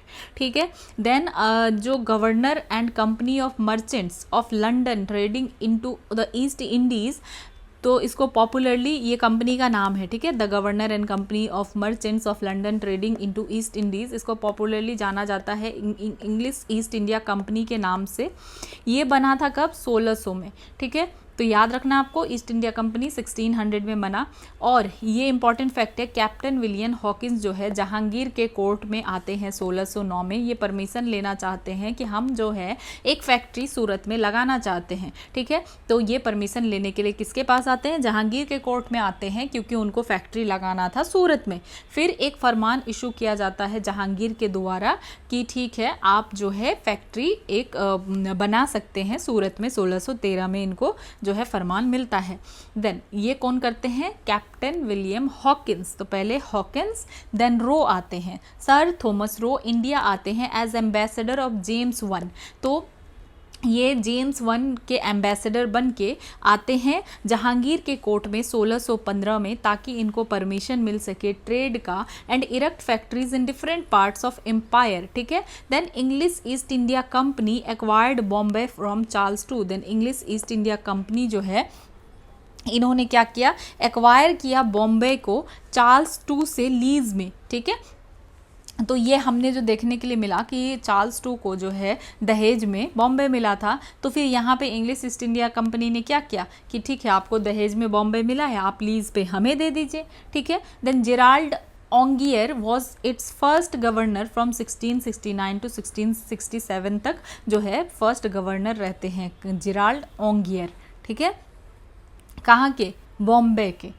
Then 1690 में क्या होता है? 1690 में जॉब चार्नोक ये इस्टेब्लिश करते हैं फैक्ट्री सूतानती में। ठीक है, एंड द ज़मींदारी ऑफ 3 विलेजेस जैसे सूतानती, कोलकाता और गोविंदपुर, ये एक्वायर कर लिया जाता है ब्रिटिश के द्वारा। मतलब कि इन सारे जगह का ज़मींदारी अब ब्रिटिश को मिल जाता है। ठीक है, और फिर यही सारे जो गांव होते हैं ना, बाद में कैलकटा बन जाते हैं। ठीक है, कौन कौन सा? तो सूतानती, कालीकता और गोविंदपुर, ये जो है 1698 में यहाँ पे ब्रिटिश को एक तरीके से इसके ऊपर रेवेन्यू वगैरह का अधिकार मिल जाता है, और ये विलेज बाद में ग्रो होकर के कैलकाटा सिटी बन जाते हैं। ठीक है, ये याद रखना है कि 1690 में जॉब चार्नोक ने इस्टेब्लिश किया एक फैक्ट्री सूतानती में। ठीक है, और जमींदारी 3 विलेज का, सूतानती, कालीकता और गोविंदपुर का, अब ब्रिटिश लोगों को मिल गया, और बाद में यही तीनों सिटी मिलकर के कैलकाटा बन गया। ठीक है, the factory at Sutanati was fortified in 1696। ठीक है, और सूतानती में फिर फैक्ट्री कब बनाया जाता है? 1696 में बनाया जाता है, और इस जो फोर्टिफाइड सेटलमेंट का नाम फोर्ट विलियम रखा जाता है 1700 में। ठीक है, फोर्ट विलियम। देन 1694 में ब्रिटिश पार्लियामेंट एक रेजोल्यूशन पास करते हैं giving equal rights to all Englishman to trade in the East, कि अब जो है हर इंग्लिशमैन को अधिकार मिल गया कि ठीक है, आप जो है ईस्ट में जाकर ट्रेड कर सकते हैं। और फिर एक न्यू राइवल कंपनी आती है इंडिया में। ठीक है, known as French sorry not French, known as English company of merchant trading to East Indies was formed, ठीक है, 1698 में। फिर ये कंपनी का क्या होता है ना कि फाइनल एमलगमेशन हो जाता है, तो ये अब हम देख पा रहे हैं क्योंकि और भी कंपनीज को आने का ऑर्डर मिल गया, तो यहाँ पे फाइनल एमलगमेशन मतलब ये कंपनी अब एक ही बन जाते हैं 1708 में, और टाइटल क्या होता है, the United Company of Merchants of English trading to the East Indies, ठीक है। और ये नया कंपनी कब तक रहता है, 1858 तक रहता है एग्जिस्टेंस में, क्योंकि इसके बाद फिर कंपनी रूल खत्म हो जाता है और क्राउन रूल शुरू हो जाता है, ठीक है। तो यहाँ पे क्या देखने के लिए मिला कि फाइनल एमलगमेशन कंपनी का हो जाता है कब, 1708 में, ठीक है। फिर से अब एक बार इस फैक्ट को देख लेते हैं क्योंकि यहाँ कुछ ज़्यादा ही चीज़ें हैं। तो इंग्लिश ईस्ट इंडिया कंपनी जो है ट्रेड इस्टेब्लिश करे उससे पहले ही जॉन मिल्डन हॉल आते हैं। ये एक मर्चेंट एडवेंचरर होते हैं, फर्स्ट इंग्लिश मैन होते हैं जो इंडिया में आते हैं 1599 में, ठीक है। देन ये जो कंपनी है ईस्ट इंडिया कंपनी जिसका ये नाम है, ठीक है, governor and company of merchant of London trading into east Indies, ठीक है। तो ये 1600 में बनता है। देन कैप्टन विलियम हॉकिंस जो है जहांगीर के कोर्ट में आते हैं परमिशन लेने के लिए कि भाई हमें फैक्ट्री लगाना है सूरत में। फिर वो आते तो हैं 1609 में और परमिशन इनको काफ़ी लंबे चौड़े मेहनत के बाद मिलता है 1613 में।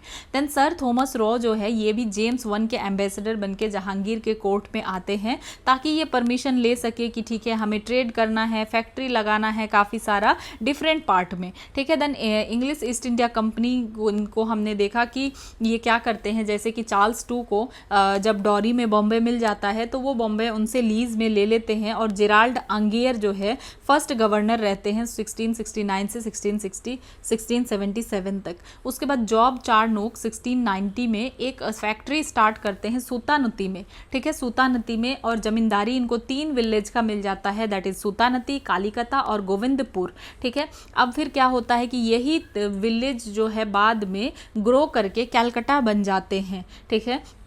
और जो सूतानती में फैक्ट्री था तो उसको फोर्टिफाइड करके जो है वहाँ पे और भी फोर्टिफिकेशन करके बना के उसको जो है नया सेटलमेंट बना दिया जाता है जिसको कि कहा जाता है फोर्ट विलियम, ठीक है। ये फोर्ट विलियम कब बनाया जाता है, 1700 में, ठीक है। और फिर 1694 में क्या होता है कि इंग्लिश पार्लियामेंट पास करते हैं एक रेजोल्यूशन कि जो अब सारे इंग्लिश मैन को ट्रेड करने का अधिकार मिल जाएगा ईस्ट में, तो फिर एक नई राइवल कंपनी जो है आ जाती है, ठीक है। फिर बाद में ये जो नई राइवल कंपनी होती है इसका नाम क्या होता है, English company of Merchants trading to East Indies, और बाद में फिर इस कंपनी का और जो ये पहली वाली कंपनी है इसका फाइनल एमलगमेशन होकर के सिर्फ ये कंपनी बन जाता है। और ये कंपनी रूल कब तक करता है, 1858 तक रूल करता है। देन अब देखते हैं फ्रेंच के बारे में। तो जो फ्रेंच ईस्ट इंडिया कंपनी है इसको बनाया जाता है किसके द्वारा, फॉर्म्ड बाय कॉलबर्ट, ठीक है, अंडर स्टेट पैट्रोनेज। तो स्टेट पैट्रोनेज के अंदर ही फ्रेंच ईस्ट इंडिया कंपनी बनता है 1664 में, ठीक है। और फर्स्ट फ्रेंच फैक्ट्री इस्टेब्लिश किया जाता है कहाँ पे, सूरत में, किसके द्वारा, फ्रैंकोइस कैरन के द्वारा, ठीक है, किसके द्वारा, फ्रैंकोइस कैरन, याद रखना है आपको। उसके बाद a factory at Masulipatnam was set up in 1669, और ये जो फैक्ट्री है मसूलीपट्टनम में इसको सेटअप किया जाता है 1669 में, ठीक है। Then the French power in India was revived under Lenoir and Dumas. तो जो है गवर्नर्स होते हैं ये 1720 से लेकर के 1742 तक। तो जो है फ्रेंच पावर को फिर रिवाइव किया जाता है लिनोयर और डुमास के द्वारा, और फिर ये ऑक्यूपाई कर लेते हैं माहे को, ठीक है, Mahe in the Malabar, Yanam in Coromandel and Karaikal in Tamil. Nadu इन सारे जगहों को ये ऑक्यूपाई कर लेते हैं। उसके बाद डुप्लिक्स आते हैं फ्रेंच गवर्नर के रूप में इंडिया में 1742 में, और यहाँ हमें देखने के लिए मिलता है एंग्लो फ्रेंच कन्फ्लिक्ट, मतलब कार्नेटिक्स वॉर होता है, और बाद में फिर फाइनली ये हार जाते हैं, ठीक है। तो यहाँ पे जो और 2 गवर्नर थे लिनोयर और डुमस, तो ये कुछ जगह को ऑक्यूपाई करते हैं, जैसे कि माहे मलाबार में, यनम कोरोमंडल कोस्ट में, और कैरेकल जो कि तमिलनाडु में पड़ता है उसको, ठीक है। अब देखते हैं एंग्लो फ्रेंच कन्फ्लिक्ट, मतलब Carnatics war, Anglo French Carnatic wars कहा जाता है एंग्लो फ्रेंच कन्फ्लिक्ट को ही। तो देखते हैं क्या क्या होता है। तो फर्स्ट एंग्लो फ्रेंच वॉर 1746 से 48 में, तो फ्रेंच ने क्या किया, बीसीज किया मद्रास को, मतलब मद्रास को चारों तरफ से घेर लेते हैं, ठीक है। Then at St Thome battle the nawab of Carnatic's army was defeated by French under Dupleix. तो होता क्या है कि सेंट थोम बैटल होता है, एक लड़ाई होती है जिसका नाम होता है सेंट थोम, और इसमें जो है कार्नेटिक के नवाब जो होते हैं और कार्नेटिक के नवाब की जो आर्मी होती है उसको हरा दिया जाता है फ्रेंच के द्वारा। डुप्लिक्स के उस टाइम पे कौन थे, गवर्नर थे डुप्लिक्स, ठीक है। फिर होता है ट्रिस्टी ऑफ एक्सला चैपल 1748 में, और ये लड़ाई एक तरीके से ख़त्म हो जाती है। Ended the war of Austrian succession and first Anglo French war. तो जो वहाँ पे भी लड़ाई चल रही थी उस टाइम पे, ठीक है, यूरोप में भी लड़ाई चल रही थी, तो ऑस्ट्रियन सक्सेशन के साथ जो है ये लड़ाई ख़त्म होती है, और फर्स्ट एंग्लो फ्रेंच वॉर ये भी ख़त्म होता है। Then second Anglo French war होता है, इसमें क्या होता है कि डुप्लिक्स जो है टीम बना लेते हैं किसके साथ, मुजफ्फर जंग के साथ, जो कि हैदराबाद के होते हैं, और चंदा साहिब के साथ। तो चंदा और मुजफ्फर जंग के साथ डुप्लिक्स जो है अलाइन कर लेते हैं। चंदा साहिब कहाँ के होते हैं, कार्नेटिक या आरकोट के। उसके बाद after initial reverses Robert Clive emerge victorious, लेकिन फिर यहाँ पे जो ब्रिटिश के साइड से रॉबर्ट क्लाइव होते हैं ये जीत जाते हैं, ठीक है, ये रॉबर्ट क्लाइव जो है जीत जाते हैं, जीत इनकी होती है। देन ट्रीटी कौन सा होता है, ट्रीटी ऑफ पौंडीचेरी, ठीक है, या ट्रीटी बाय गोधेयू। तो ये गुधेयू कौन होते हैं, न्यू फ्रेंच गवर्नर होते हैं डुप्लिक्स के जगह पे। और 1754 में ये सेकेंड एंग्लो फ्रेंच वॉर भी ख़त्म हो जाता है ट्रीटी ऑफ पौंडीचेरी के साथ। फिर थर्ड एंग्लो फ्रेंच वॉर होता है, ठीक है, इसमें फ्रेंच की तरफ से कौन होता है, काउंट डी लैली। तो ये कैप्चर कर लेते हैं Saint David, Fort Saint David को, ठीक है। देन फ्रेंच जो है इसमें हार जाते हैं, बैटल होता है, एक लड़ाई होती है, उसका नाम होता है बैटल ऑफ वॉन्डी वॉश 1760 में, और ये एक डेसिसिव लड़ाई होती है, यहाँ पे बिल्कुल फ्रेंच लोग जो है हार जाते हैं। फिर ट्रीटी ऑफ पेरिस होता है 1763 में, और ये थर्ड और फाइनल एंग्लो फ्रेंच वॉर ख़त्म हो जाता है, और पौंडीचेरी रिटर्न कर दिया जाता है फ्रेंच को, ठीक है, क्योंकि ब्रिटिश के द्वारा पौंडीचेरी को भी कैप्चर कर लिया जाता था इस टाइम पे। देन बाद में फिर पौंडीचेरी जो है फ्रेंच को रिटर्न कर दिया जाता है। तो यहाँ पे कुछ चीज़ें हमें देखने के लिए मिलती है, ठीक है। सो अब नेक्स्ट देखते हैं मॉडर्न इंडिया, ठीक है, एक्सपेंशन ऑफ ब्रिटिश पावर। तो in context of Bengal, Mysore और पंजाब के कंटेक्स्ट में देख लेते हैं। तो बंगाल में मुर्शिद कुली खान, टाइमलाइन अगर देखें 1717 टू 27 तक, तो 1717 में क्या होता है कि मुर्शिद कुली खान को अपॉइंट किया जाता है एज बंगाल सूबेदार, मतलब बंगाल के गवर्नर के रूप में मुर्शिद कुली खान को अपॉइंट किया जाता है फारूक सियार के द्वारा, जो कि मुगल इम्पेरर होते हैं, ठीक है। और इनको गवर्नरशिप मिलता है उड़ीसा का भी, फारूक सियार के द्वारा इनको उड़ीसा का भी गवर्नरशिप मिलता है, ठीक है। और फिर क्या करते हैं, ये ट्रांसफ़र कर देते हैं बंगाल के कैपिटल को ढाका से मुर्शिदाबाद कर देते हैं। मतलब पहले बंगाल का कैपिटल कहाँ हुआ करता था, ढाका में, और ये मुर्शिद कुली खान मुर्शिदाबाद कर देते हैं, ठीक है। देन सुजाउद्दीन, इनका टाइमलाइन होता है 1727 से 39, और ये सन इन लॉ थे मुर्शिद कुली खान के दामाद थे, और इनको गवर्नरशिप मिलता है बिहार का मुगल इम्पेरर मोहम्मद शाह के द्वारा, जिसको रंगीला के नाम से भी जाना जाता था मोहम्मद शाह को। तो सुजाउद्दीन कौन थे, सन इन लॉ थे मुर्शिद कुली खान के। देन सरफराज खान 1739 से 40, और ये सन थे, मीन्स बेटे थे किसके, सुजाउद्दीन के, ठीक है। और फिर and was murdered by Ali वर्दी खान, और ये जो सरफराज खान थे इनको मर्डर कर दिया जाता है, मार दिया जाता है अली वर्दी खान के द्वारा। अब अली वर्दी खान कौन थे, डिप्यूटी गवर्नर थे बिहार के, ठीक है, 1740 में। उसके बाद अली वर्दी खान पावर में आ जाते हैं 1740 से 56 तक इनका टाइमलाइन होता है। Legalised his usurpation by receiving a farman, फिर इनको एक फरमान मिलता है किससे, मुगल इम्पेरर से, ठीक है, मुगल इम्पेरर मोहम्मद शाह रंगीला से। और ये अली वर्दी खान क्या करते हैं, आफ्टर पेइंग हिम 2 करोड़, तो 2 करोड़ रुपीस जब देते हैं वो मोहम्मद शाह रंगीला को, तो रंगीला क्योंकि उस टाइम मुगल इम्पेरर थे, ठीक है, तो उनसे उनको एक फरमान मिलता है, तो इससे जो पावर में एक तरीके से एक लीगैलिटी इनको मिल जाता है पावर में, अलीवर्दी खान को, ठीक है। देन अलीवर्दी खान क्या करते हैं, he prevented the English and French from fortifying their factories at Calcutta और चंद्रनगर में। तो होता क्या है कि अब जब ये सरफराज खान को मारने के बाद एक तरीके से बंगाल के का पावर इनके हाथ में आ जाता है, और मोहम्मद जो है शाह रंगीला, इनको मोहम्मद शाह रंगीला को अलीवर्दी खान पे करते हैं 2 करोड़ रुपीस, और उनकी तरफ से एक तरीके से आप कह लीजिए कि परमिशन मिल जाता है कि हाँ ठीक है, अब आप यहाँ पे जो है आपका पावर है और आपके अंदर ये एरिया टेरिटरी आता है। देन इन्होंने प्रिवेंट किया इंग्लिश को और फ्रेंच को, ताकि ये फोर्टिफाई नहीं कर सके फैक्ट्रीज कलकत्ता में और चंद्रनगर में नहीं लगा सके। देन सिराजुद्दौला 1756 से 57 तक, तो Alivardi Khan was succeeded by his grand son Sirajuddaula. तो अलीवर्दी खान के बाद आते हैं फिर उनके पोते, ठीक है, ग्रैंड सन सिराजुद्दौला, और फिर सिराजुद्दौला जो है क्या करते हैं, seize the English factory at Kasim Bazar. तो कासिम बाजार में जो इंग्लिश फैक्ट्री होता है उसको वो सीज करते हैं, बंद करवा देते हैं एक तरीके से।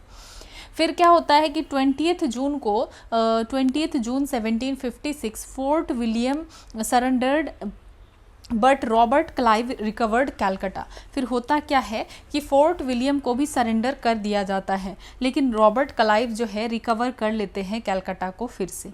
देन 2 जनवरी 1757 को ट्रीटी ऑफ अलीनगर जो है साइन किया जाता है, जहाँ पे Siraj conceded practically all the demands, ठीक है। British then capture Chandranagar, the French settlement on March 1757। तो एक तरीके से यहाँ पे ट्रीटी ऑफ अलीनगर होता है और ब्रिटिश और सिराज के बीच होता है, और सिराज को कहीं ना कहीं ब्रिटिश के सारे डिमांड को मानना पड़ता है। ब्रिटिश फिर कैप्चर कर लेते हैं चंद्रनगर को। चंद्रनगर फ्रेंच का फ्रेंच सेटलमेंट हुआ करता था, ठीक है। फिर होता है बैटल ऑफ प्लासी, कब होता है, 23 जून 1757 को, ये डेट आपको याद होना चाहिए। 23 जून 1757 को बैटल ऑफ प्लासी होता है। Owing to conspiracy the nawab was defeated. तो इसमें क्या होता है, नवाब क्योंकि कॉन्स्पिरेसी कर लिया जाता है, इसके वजह से जो सिराजुद्दौला होते हैं ये हार जाते हैं, ठीक है। एक तरीके से इनको मार दिया जाता है, ठीक है, क्योंकि इनके जो अपने ही लोग थे उन्हीं लोगों से नवाब को धोखा मिलता है, ठीक है। मीर जफ़र जो कि मीर बख्शी थे, मानिक चंद ऑफिसर इंचार्ज थे कैलकाटा के, अमी चंद जो है ये एक रिच सिख मर्चेंट थे। देन जगत सेठ, ये कौन थे, बिगेस्ट बैंकर थे बंगाल के, ये एक बहुत बड़े बैंकर थे। देन खादिम खान, ये कौन थे, commanded a large number of nawabs troop. तो ये क्या करते थे, खादिम खान के अंदर जो है नवाब का आर्मी या ट्रूप हुआ करता था। तो इनके अपने लोगों ने ही क्या किया, नवाब को धोखा दे दिया, ठीक है। मीर जफर कौन थे, मीर बख्शी। मानिक चंद ऑफिसर इंचार्ज ऑफ कैलकाटा। आमी चंद रिच सिख मर्चेंट, ठीक है। और जगत सेठ बिगेस्ट बैंकर थे बंगाल के। तो इन लोगों से जब धोखा मिल गया, हर तरीके से बैंकर थे, फिर ये ट्रूप देखते थे, तो इस वजह से वो हार गए, ठीक है, मृत्यु हो गई उनकी, मार दिया गया। देन मीर जफर जो है, इनका टाइमलाइन होता है 1757 से 60 तक। तो the company was granted undisputed right to free trade in Bengal. अब हुआ क्या, एक तरीके से मीर जफर को पूरा पपेट बना दिया गया और कहा गया कि अब हमारे पास पूरा फ्री में ट्रेड करने का अधिकार है। कहाँ कहाँ, बंगाल में, बिहार में, उड़ीसा में।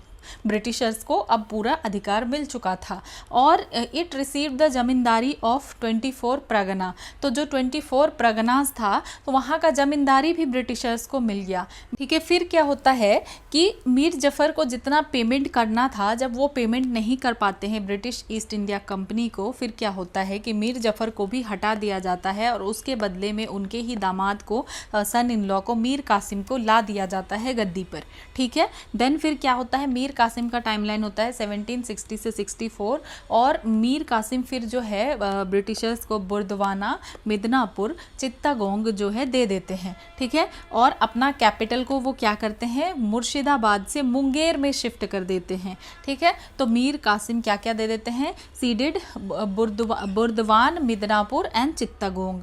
Then Mir Kasim soon revolted as he was angry with the British for misusing the Dastak.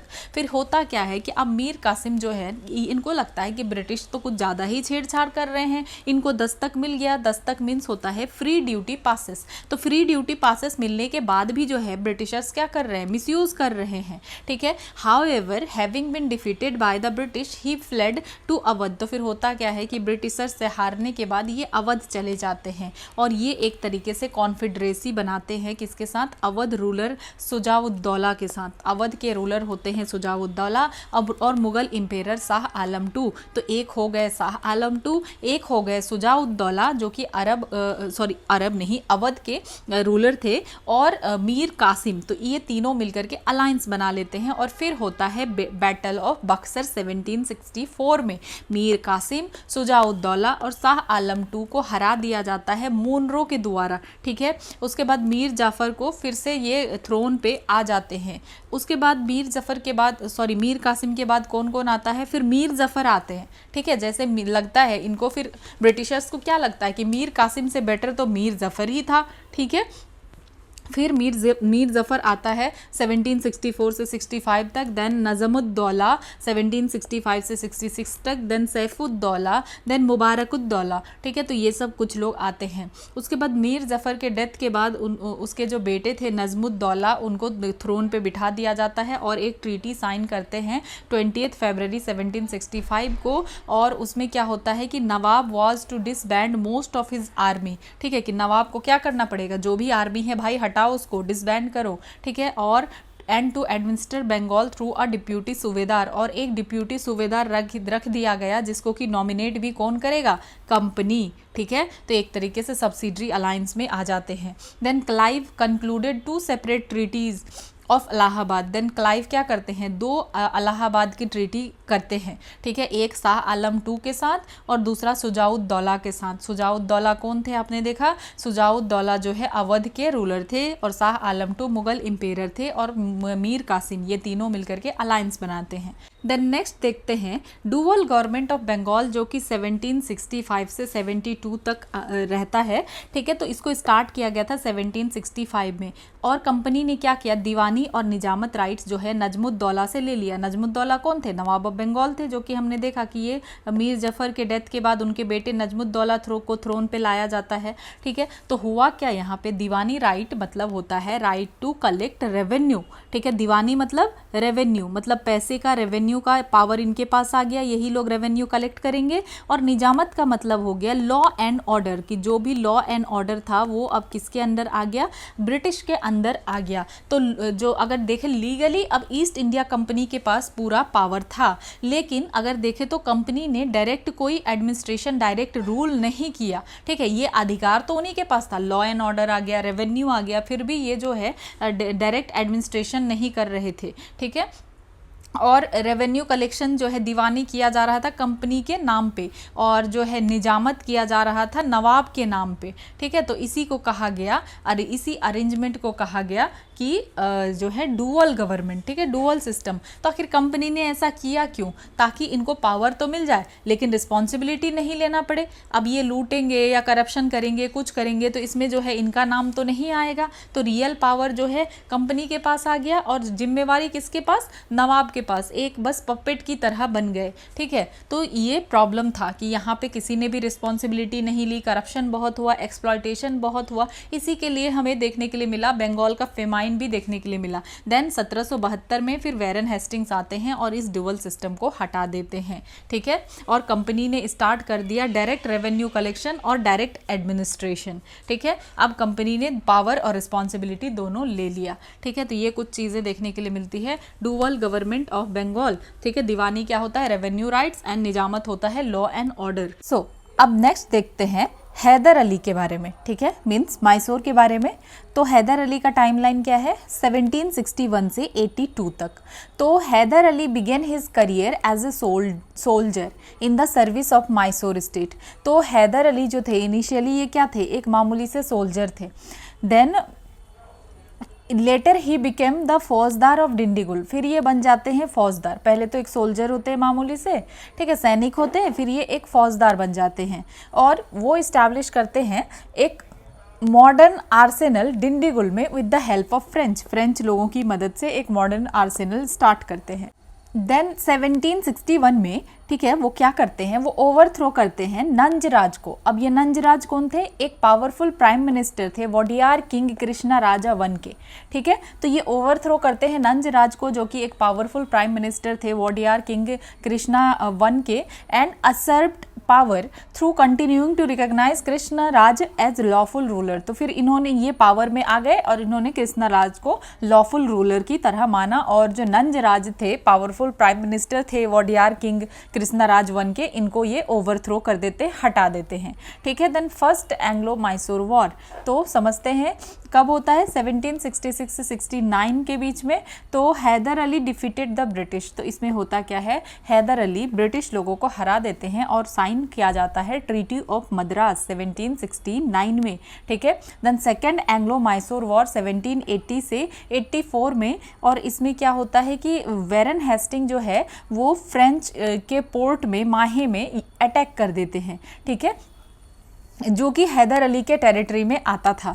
Then Hyder Ali led a joint front with Nizam and Maratha and captured Arcot. फिर हैदर अली एक जॉइंट फ्रंट बनाते हैं किसके साथ मिलकर, निजाम के साथ और मराठा के साथ, ठीक है, और कैप्चर कर लेते हैं आरकोट, जो कि क्या है, कैपिटल है कर्नाटक स्टेट का, ठीक है। देन 1781 में Hyder Ali was defeated at Porto Novo by Eyre Coote. फिर होता क्या है, यहाँ तक तो हैदर अली जीतते हुए लग रहे थे, लेकिन 1781 में हैदर अली को हरा दिया जाता है पोर्टो नोवो में, किसके द्वारा, आयरी कूट के द्वारा, ठीक है, और इनकी मृत्यु हो जाती है सेकेंड एंग्लो मैसूर वॉर के टाइम पे। देन टीपू सुल्तान 1782 टू 1909, ठीक है। तो Hyder Ali was succeeded by his son Tipu Sultan in 1782। फिर होता क्या है कि हैदर अली के बाद अब वो जो है उनके बेटे आते हैं। देन वो अब सेकेंड एंग्लो मैसूर वॉर को कंटिन्यू करते हैं, ठीक है। तो ये क्या करते हैं, continue second Anglo Mysore war till 1784, और फिर यहाँ पे होता है टीपू सुल्तान के साथ ट्रीटी ऑफ मैंगलोर, ठीक है, कब, 1784 में टीपू सुल्तान के साथ साइन करते हैं, and which ended the second Anglo Mysore war, और फिर ट्रीटी ऑफ मैंगलोर साइन किया जाता है। देन जो है सेकेंड एंग्लो मैसूर वॉर खत्म हो जाता है। तो हैदर अली के बाद उनके बेटे टीपू सुल्तान आते हैं और वो सेकेंड एंग्लो मैसूर वॉर को आगे करके जाते हैं, और फिर होता है ट्रीटी ऑफ मैंगलोर, ठीक है, ब्रिटिशर्स के साथ। Then third Anglo Mysore war, इसमें क्या होता है कि मराठा और निजाम एडेड द ब्रिटिश। अब ये मराठा और निजाम जो है ये ब्रिटिश के साथ मिल जाते हैं, और कॉर्नवालिस क्या करते हैं, इस टाइम पे कौन होते हैं, गवर्नर जनरल कॉर्नवालिस होते हैं, और ये कैप्चर कर लेते हैं बैंगलोर को, ठीक है, बैंगलोर को कैप्चर कर लेते हैं by the treaty of Seringapatam. Tipu ceded half of his territory. Then जब कैप्चर कर लेते हैं, क्योंकि यहाँ पे जो है मराठा, निज़ाम और ब्रिटिश तीनों एक साथ हो जाते हैं, कॉर्नवालिस कैप्चर कर लेते हैं बैंगलोर को। देन उसके बाद होता है ट्रीटी ऑफ सेरिंगापट्टनम 1792 में, और टीपू को जो है अपना हाफ ऑफ टेरिटरी देना पड़ता है। Then fourth Anglo Mysore war होता है 1799 में। देन लॉर्ड वेलिस्ली यहाँ पे क्या करते हैं, अटैक करते हैं, और इसमें टीपू सुल्तान की मृत्यु हो जाती है, ठीक है। तो कुछ और इंपॉर्टेंट चीज़ें हैं जो आपको जाननी जरूरी है कि Tipu was the only Indian ruler who have understood importance of economic strength. तो इस टाइम पे इन्होंने इकोनॉमिक स्ट्रेंथ पे टीपू सुल्तान ने बहुत ध्यान दिया था, ठीक है, as a foundation of military strength. तो इन्होंने इकोनॉमिक स्ट्रेंथ पे बहुत ध्यान दिया था कि सिर्फ इकोनॉमिक स्ट्रेंथ जो है पैसे से ही नहीं बल्कि मिलिट्री स्ट्रेंथ होना चाहिए, ठीक है। देन टीपू सुल्तान ने इस्टेब्लिश किया था एम्बेसी कहाँ पे, फ्रांस में, टर्की में, ईरान में एंड पेगू में, टू डेवलप फॉरेन ट्रेड। तो फॉरेन ट्रेड डेवलप करने के लिए इन्होंने एम्बेसी भी इस्टेब्लिश किया था। और टीपू सुल्तान ने प्लांट किया था अ ट्री ऑफ लिबर्टी। काफ़ी बार पूछा जाता है कि ट्री ऑफ लिबर्टी किसने प्लांट किया था, तो टीपू सुल्तान ने प्लांट किया था एट हिज कैपिटल सेरिंगापट्टनम। कहाँ पे, सेरिंगापट्टनम में प्लांट किया था ट्री ऑफ लिबर्टी को, and became a member of Jacobin club. और ये जैकोबियन क्लब के भी मेंबर होते हैं, तो याद रखना है ट्री ऑफ लिबर्टी और मेंबर ऑफ जैकोबियन क्लब, ये दोनों रिलेटेड है टीपू सुल्तान से। अब नेक्स्ट देखते हैं पंजाब के बारे में कि पंजाब में क्या होता है। तो गुरु गोविंद सिंह, ये जो है 10th और लास्ट गुरु थे सिख के, ठीक है। और इन्होंने क्या किया, ट्रांसफॉर्म किया religious sect into military brotherhood की, रिलीजियस सेक्ट को ही मिलिट्री ब्रदरहुड बना के स्ट्रेंथ किया, ठीक है। Then in the confusion and disorder that followed the invasion of Nadir Shah and Ahmad Shah Abdali, the Sikhs increase their military strength. अब मिलिट्री स्ट्रेंथ बढ़ाना क्यों जरूरी था, क्योंकि उस टाइम कन्फ्यूजन था, उस टाइम डिसऑर्डर था। नादिर शाह, अहमद शाह अब्दाली, इन लोगों का इन्वेजन कंटिन्यू होता रहता था, ये लोग बाहर से आके इन्वेड करते थे, ठीक है। तो फिर इस तरीके से जो है सिख लोगों ने क्या किया, अपना मिलिट्री स्ट्रेंथ को बढ़ाया और स्ट्रॉन्ग पावर बन गए, ठीक है। देन देखते हैं अब महाराजा रंजीत सिंह, इनका टाइमलाइन क्या है, 1792 टू 1839, और ये जो है ग्रेटेस्ट इंडियन रूलर थे अपने टाइम के, ठीक है। महाराजा रंजीत सिंह के बारे में बात हो रही है, और ये फाउंडर थे of sick rule in the Punjab, ठीक है, founder of sick rule in Punjab. इनका जन्म कब हुआ था, 1780 में हुआ था। कहाँ पे, गुरंजवाला में, ठीक है, गुरंजवाला में हुआ था। फिर इन्होंने ऑक्यूपाई कर लिया लाहौर को, लाहौर इनके अंडर आ गया कब, 1799 में, और लाहौर को कैपिटल बनाया। उन्होंने अमृतसर को भी कनकर किया 1802 में, उन्होंने लुधियाना को भी ऑक्यूपाई किया, and after incessant Wars annexed Kangra. और इतना ही नहीं, फिर उन्होंने कांगड़ा को काफ़ी ज़्यादा युद्ध के बाद अटोक और मुल्तान, कश्मीर, हजारा, बन्नू, देराजात एंड पेशावर, ये सब कुछ अपने अंडर ये कर लेते हैं। और इनकी मृत्यु कब होती है, 1839 पे। बॉर्न कब होते हैं, 1780 में, ठीक है। Then successors of Ranjit Singh, तो रंजीत सिंह के बाद कौन आते हैं, तो ये अपने टाइम के महाराजा रंजीत सिंह ग्रेट रूलर थे, और इन्होंने जो है इस अपने एम्पायर को बहुत ज़्यादा बढ़ाया, ठीक है। और ये फाउंडर थे सिख रूल के पंजाब में। Then successor of Ranjit Singh, तो खड़ग सिंह आते हैं 1839 से 40 में। देन नवनिहाल सिंह 1840, शेर सिंह 1841 से 43, देन दलीप सिंह 1843 टू 49, ठीक है। उसके बाद सिख पावर जो है broken by British after the death of Ranjit Singh, तो रंजीत सिंह की मृत्यु के बाद सिख एम्पायर को जो है ब्रिटिश के द्वारा एक तरीके से कह सकते हैं कि बर्बाद कर दिया जाता है, तोड़ दिया जाता है। Then first Anglo Sikh war, timeline देख लीजिए 1845 से 46। टाइमलाइन आपको याद रखना जरूरी है, कई बार जो है मैच करने के लिए आ जाता है, 3-4 वॉर आ जाते हैं तो कंफ्यूज हो जाते हैं हम कि टाइमलाइन क्या है, तो आपको ये देखना जरूरी है। तो 1845 से 46 फर्स्ट एंग्लो सिख वॉर, तो Sikh were defeated in all 4 battles at Mudki. तो यहाँ पे क्या होता है कि यहाँ पे सिख लोग जो है हार जाते हैं, कहाँ पे, 4 बैटल होता है, 4 battles at Mudki, Feroze Shah, Aliwal and Sobraon, ठीक है, तो सोबराव, इन सारे जगहों में ये हार जाते हैं। और ट्रीटी ऑफ लाहौर होता है 1846 में, और वॉर ख़त्म हो जाता है। और इस टाइम जो है सर हेनरी लॉरेंस थे, तो sir Henry Lawrence became the first resident, और ये पहले रेसिडेंट बन जाते हैं। ये बात आपको ध्यान रखना है, कौन, सर हेनरी लॉरेंस, ठीक है। Then second Anglo Sikh war होता है 1848 से 49 में, और इसमें डलहौजी जो है ये क्या करते हैं, एनेक्स्ड पंजाब, यहाँ पे 1848 से 49 में डलहौजी पंजाब को एनेक्स कर लेते हैं। और जो सर जॉन लॉरेंस होते हैं ये फर्स्ट चीफ कमिश्नर बन जाते हैं पंजाब के। तो याद रखना है पंजाब के फर्स्ट चीफ कमिश्नर कौन बनते हैं, तो सर जॉन लॉरेंस, ठीक है।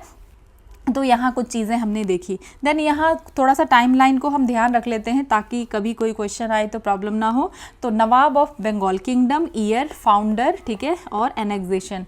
तो नवाब ऑफ बंगाल ईयर क्या है, 1713। फाउंडर कौन थे बंगाल के, तो नवाब ऑफ बंगाल उस टाइम मुर्शीद कुली खान। और एनेक्सेशन अगर हम देखें तो 1765 में ट्रीटी ऑफ इलाहाबाद होता है। देन मराठा कॉन्फेडरेसी तो 1720 में, ठीक है। और मराठा कॉन्फेडरेसी, इसके फाउंडर कौन है? Bajirao one.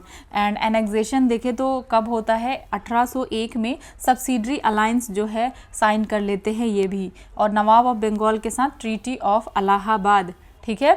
Then nawab of Carnatic and Arcot, तो ईयर 1720, फाउंडर सादतुल्ला खान, ठीक है। कौन होते हैं फाउंडर? सादतुल्ला खान। और ये भी 1801 में जो है कार्नेटिक या आरकोट के नवाब सब्सिडरी अलायंस साइन कर लेते हैं। देन नवाब ऑफ अवध 1722 में मीर मोहम्मद आमीन सादत खान या बुरहानुल मुल्क इनको कहा जाता है, अवध के नवाब को, इनको भी 1801 में सब्सिडरी अलायंस साइन करना पड़ता है, ठीक है। और 1856 में फिर डॉक्ट्रिन ऑफ लेप्स वाला भी आता है डलहौजी का। देन निज़ाम ऑफ हैदराबाद 1724 में मीर कमरुद्दीन चिनकलिच खान, जिसको कि निज़ामुल मुल्क कहा जाता था, तो नवाब ऑफ अवध को कहा जाता था बुरहानुल मुल्क, और निज़ाम ऑफ हैदराबाद को कहा जाता था निज़ामुल मुल्क, ठीक है। देन 1798 में ये भी सब्सिडरी अलायंस साइन कर लेते हैं। देन मैसूर, ठीक है, 1761 में हैदर अली ने फाउंड किया अपने एम्पायर को, ठीक है, मैसूर में। देन 1799 में सब्सिडरी अलायंस इनको भी साइन करना पड़ता है, ठीक है। इनको नहीं, इनके डेथ के बाद, टीपू सुल्तान के डेथ के बाद फिर ये भी सब्सिडरी अलायंस में आ जाता है, ठीक है। देन पंजाब 1792 को फाउंड ईयर है। देन फाउंड किसने किया? तो रंजीत सिंह ने, और 1849 में भी डलहौजी के द्वारा एक तरीके से हम देखते हैं कि ख़त्म कर दिया जाता है, डलहौजी एनेक्स कर लेते हैं पंजाब को, ठीक है। तो यहाँ पे नवाब ऑफ अवध मीन्स अवध को भी एनेक्स कर लिया जाता है डलहौजी के द्वारा, तो ये सब कुछ चीज़ें याद रखनी है, ठीक है। Nawab of Bengal 1713, year founder Murshid Quli Zafar Khan, founder कौन होते हैं? तो मुर्शीद कुली ज़फ़र खान। मराठा कॉन्फेडरेसी के फाउंडर होते हैं बाजीराव वन। नवाब ऑफ कार्नेटिक या आरकोट के सादतुल्ला खान। नवाब ऑफ अवध तो बुरहानुल मुल्क। निज़ाम ऑफ हैदराबाद तो निज़ामुल मुल्क, ठीक है। तो यहाँ पे आपको क्या देखने के लिए मिल रहा है कि सब्सिडरी अलायंस में, अगर आप इन सारों में देखें तो सब्सिडरी अलायंस में सबसे पहले कौन आया? कई बार क्वेश्चन बनता है, तो निज़ाम ऑफ हैदराबाद, ठीक है। कब? 1798, क्योंकि यहाँ पे भी आप देख रहे हैं कि 1800 है, 1800 और यहाँ पे 1765 में तो ट्रीटी ऑफ इलाहाबाद होता है, ठीक है, ये देखा आपने। देन पंजाब भी एनेक्स कर लिया जाता है लास्ट में।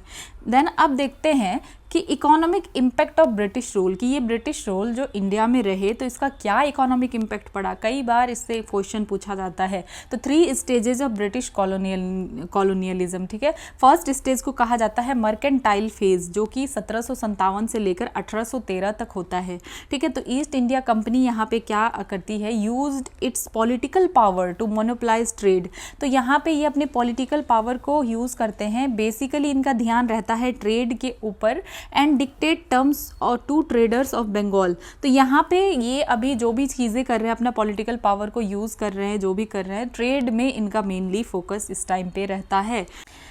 Then imposition of inflated prices of goods led to buccaneering capitalism whereby wealth flowed out of barrel of the British traders gun।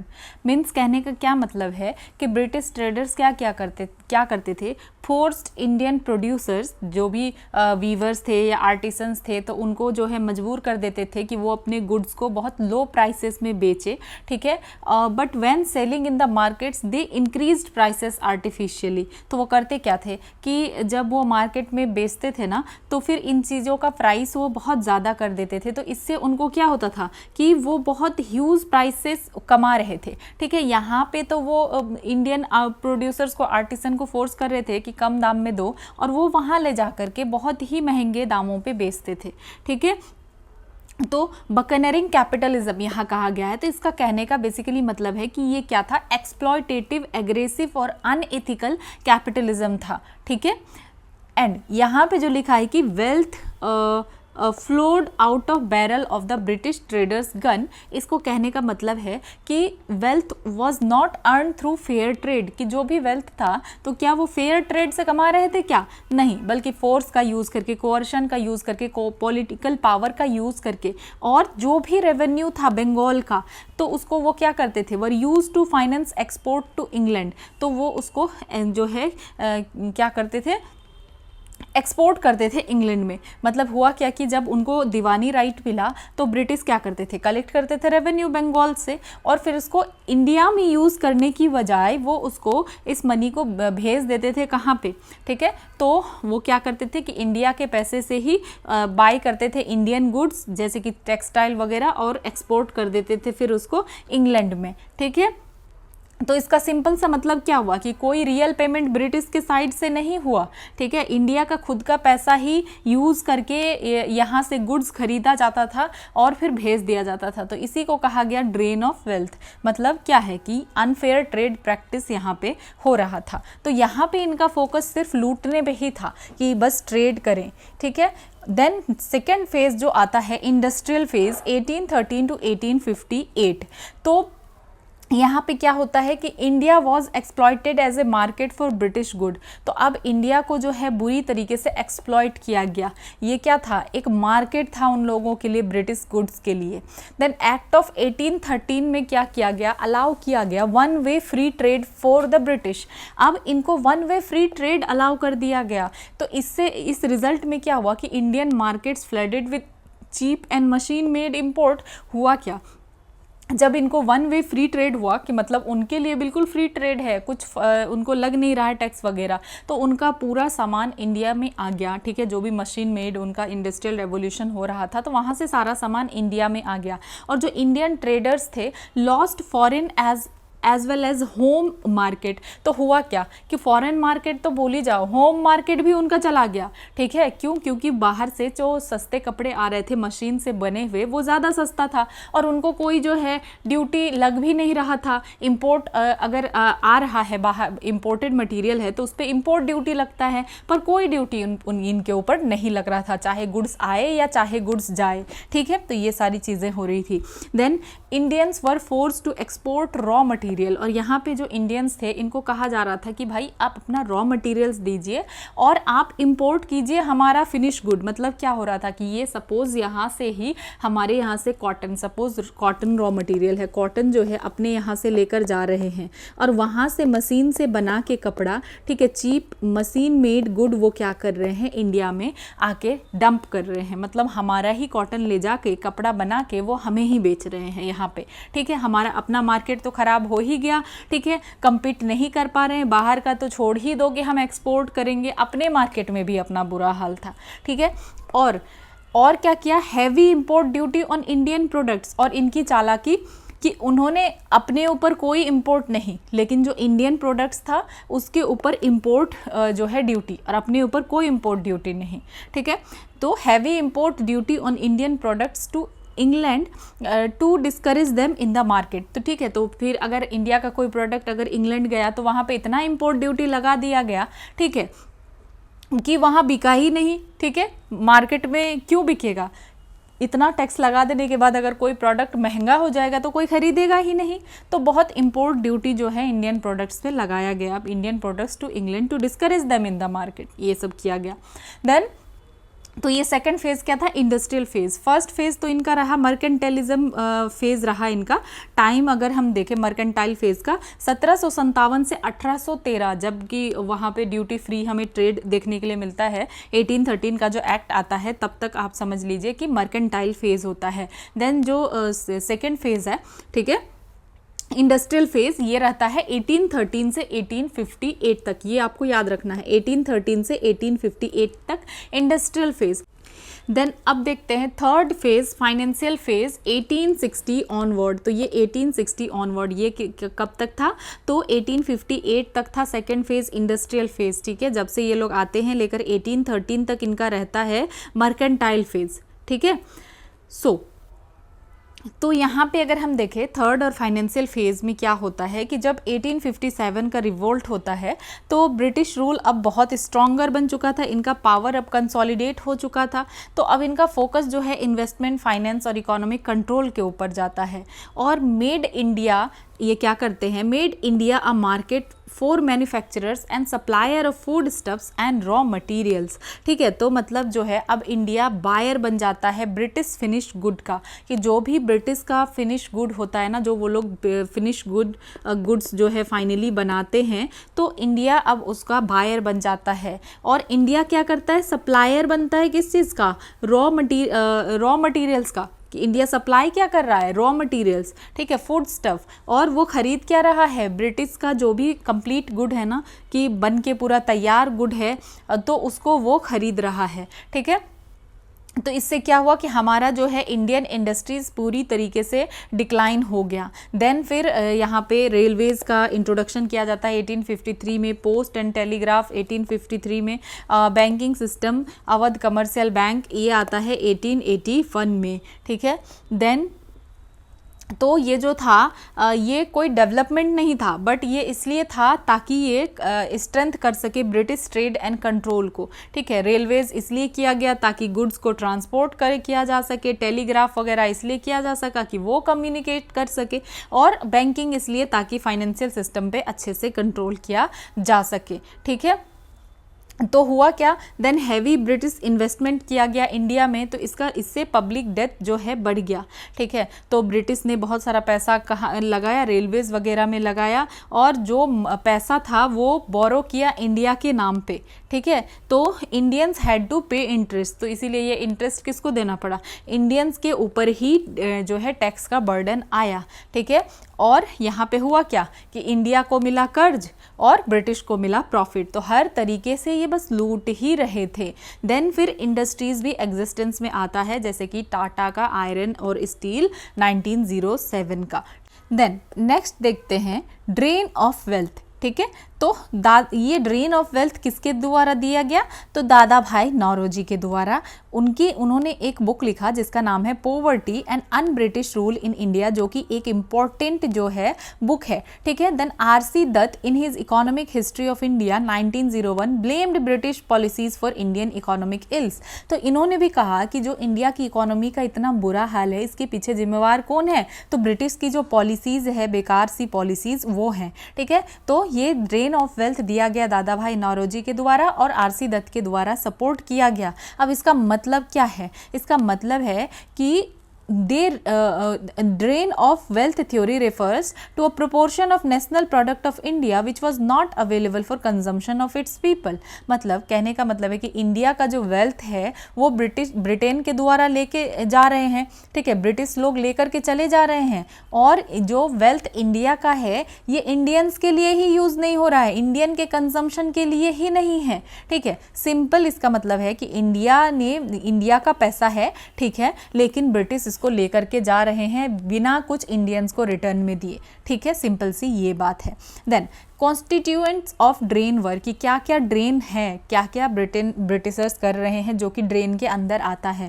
तो extortion by company servant for the fortunes from rulers, zamindars, merchants and common man and sending them home. मतलब क्या कर रहे थे कि British official लूट रहे थे पैसे को रूलर्स से, जमींदार से, मर्चेंट से, आम लोगों से, और पैसा भेज दे रहे थे इंग्लैंड में।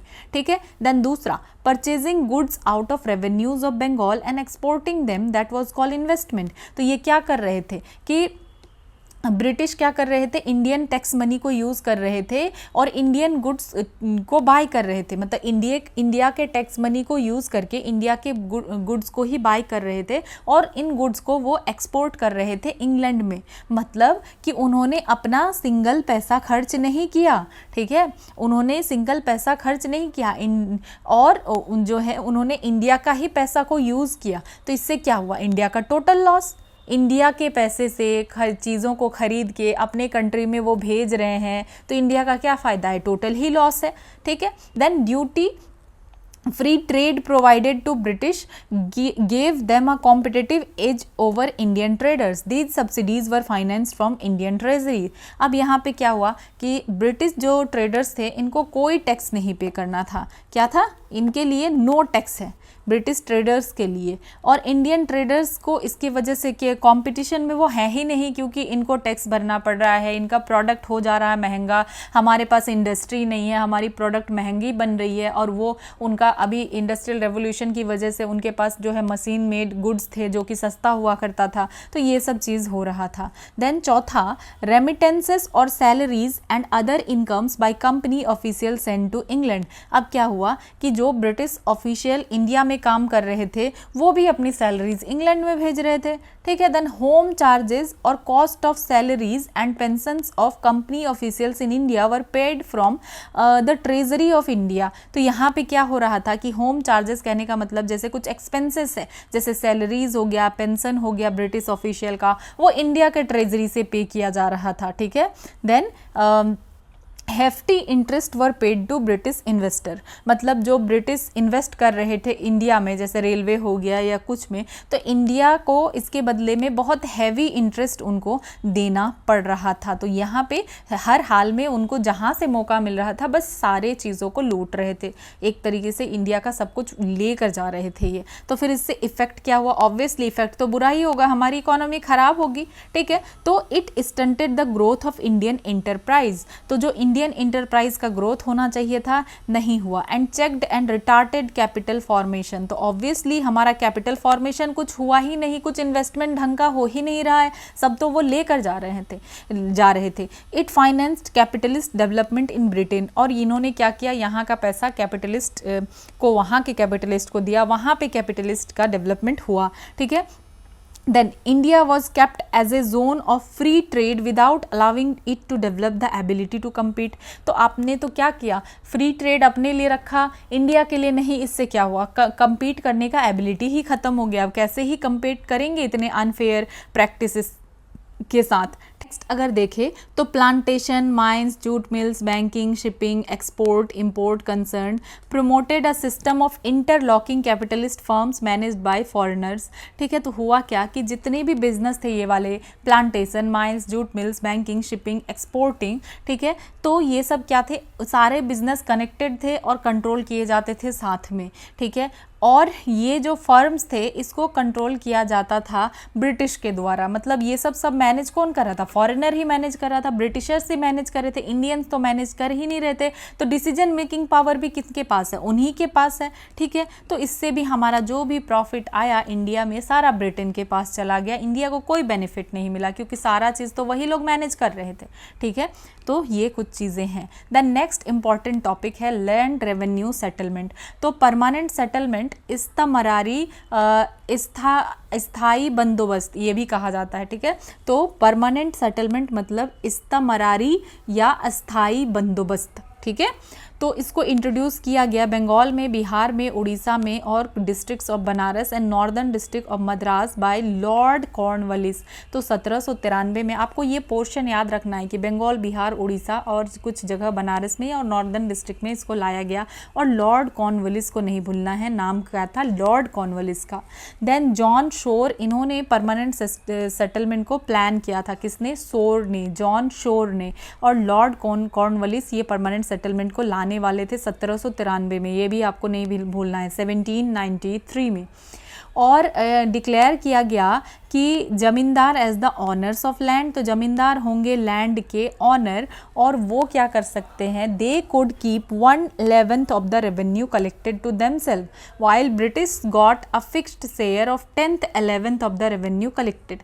मतलब क्या कहा गया कि अगर 11वां हिस्सा रेवेन्यू कलेक्ट किया जा रहा है तो एक हिस्सा जो है ये जमींदार लोग रखेंगे, 10वां हिस्सा जाएगा किसके पास, अंग्रेजों के पास, ठीक है। और the zamindars were free to fix the rent, और जमींदार फ्री थे कि वो फिक्स कर सके रेंट को, ठीक है। ये बात आपको याद रखना है।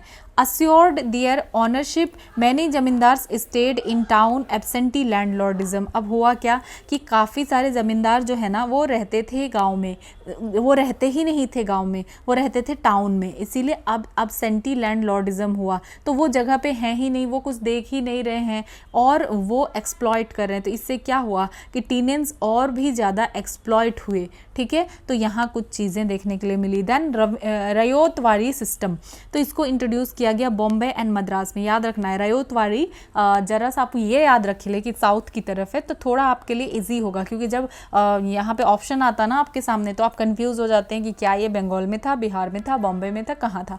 ठीक है, तो इसको इंट्रोड्यूस किया गया था मेनली बॉम्बे एंड मद्रास में 1820 में। ये आता है 1793 में, ठीक है, और ये आता है 1820 में।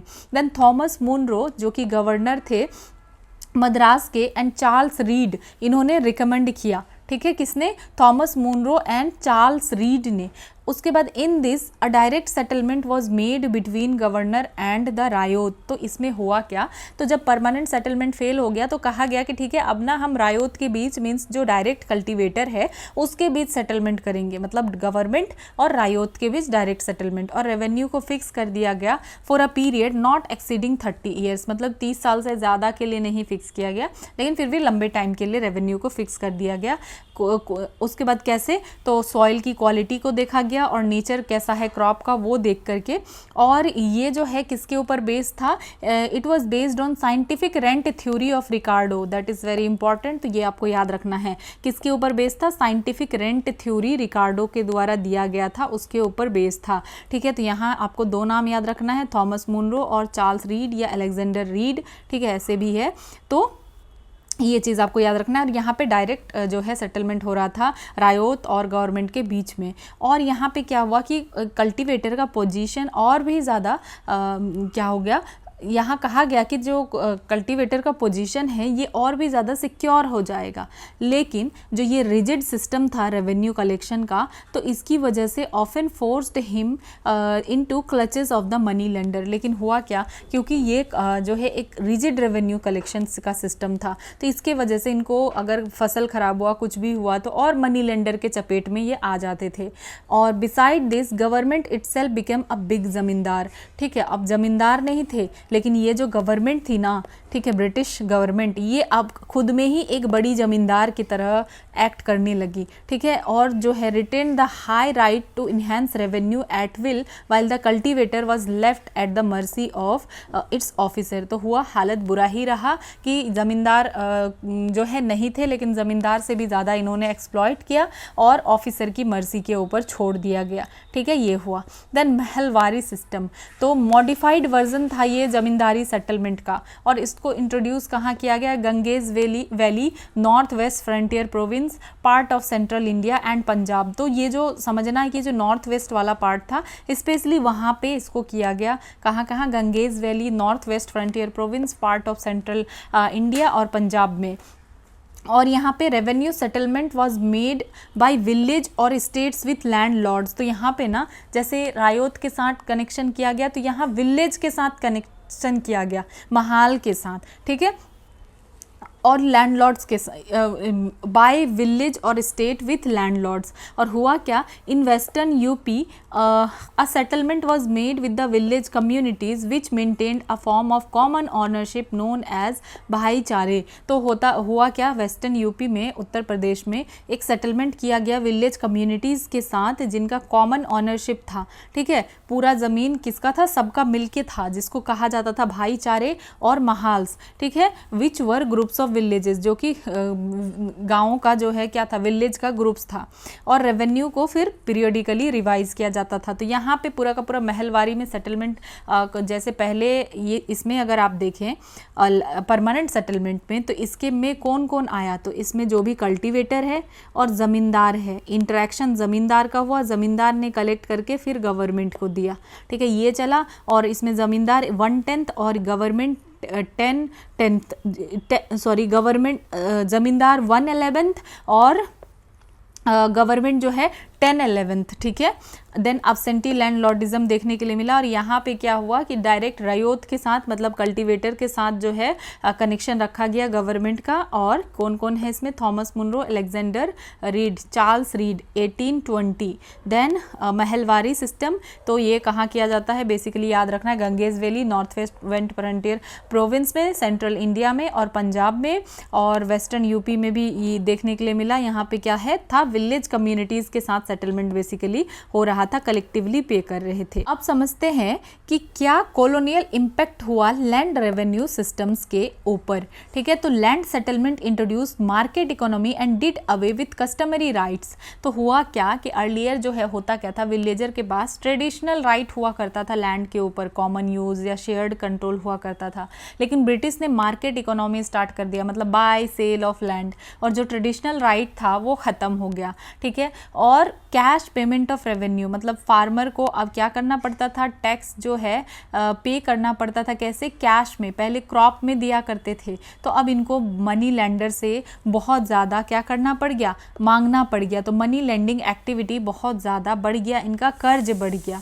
ठीक है, then it sharpened social differentiation. The rich had access to the courts to defend their property. तो हुआ क्या, जो अमीर लोग थे जैसे ज़मींदार थे, मनी लेंडर थे, तो इनके पास जो है ये फ़ायदा था कि ये कोर्ट में जा सकते थे, खुद को बचा सकते थे, लेकिन पुअर लोगों के पास ऐसा कोई एक्सेस नहीं था, तो इससे इनइक्वालिटी और बढ़ गया।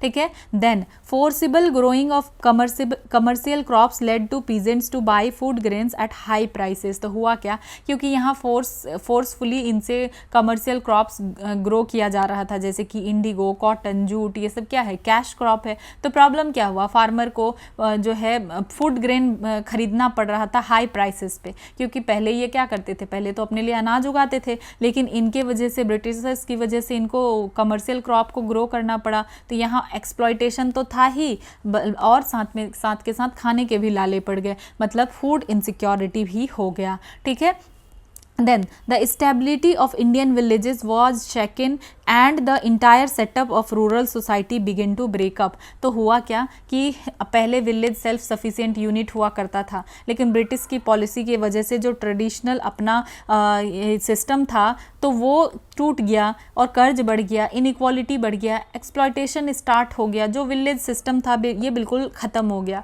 जो हम कह सकते हैं कॉलेप्स हो गया। मतलब ब्रिटिश की लैंड पॉलिसी ने सब कुछ डिस्ट्रॉय कर दिया, ट्रेडिशनल विलेज सिस्टम को, कर्जा हमारा बढ़ गया, इनइक्वालिटी बढ़ गया, एक्सप्लॉयटेशन होना शुरू हो गया, और पीजेंट्स जो है इकोनॉमिकली वीक हो गए। ठीक है, तो मैं आज के लिए यहीं तक रखती हूँ। ठीक है, मैंने सोचा था कि आज मैं इस वीडियो को पूरा कंप्लीट कर दूँ, पर नहीं हो पाया, तो आई थिंक और 2 क्लासेस लग जाएंगे। ठीक है, तो मिलते हैं फिर नेक्स्ट वीडियो में।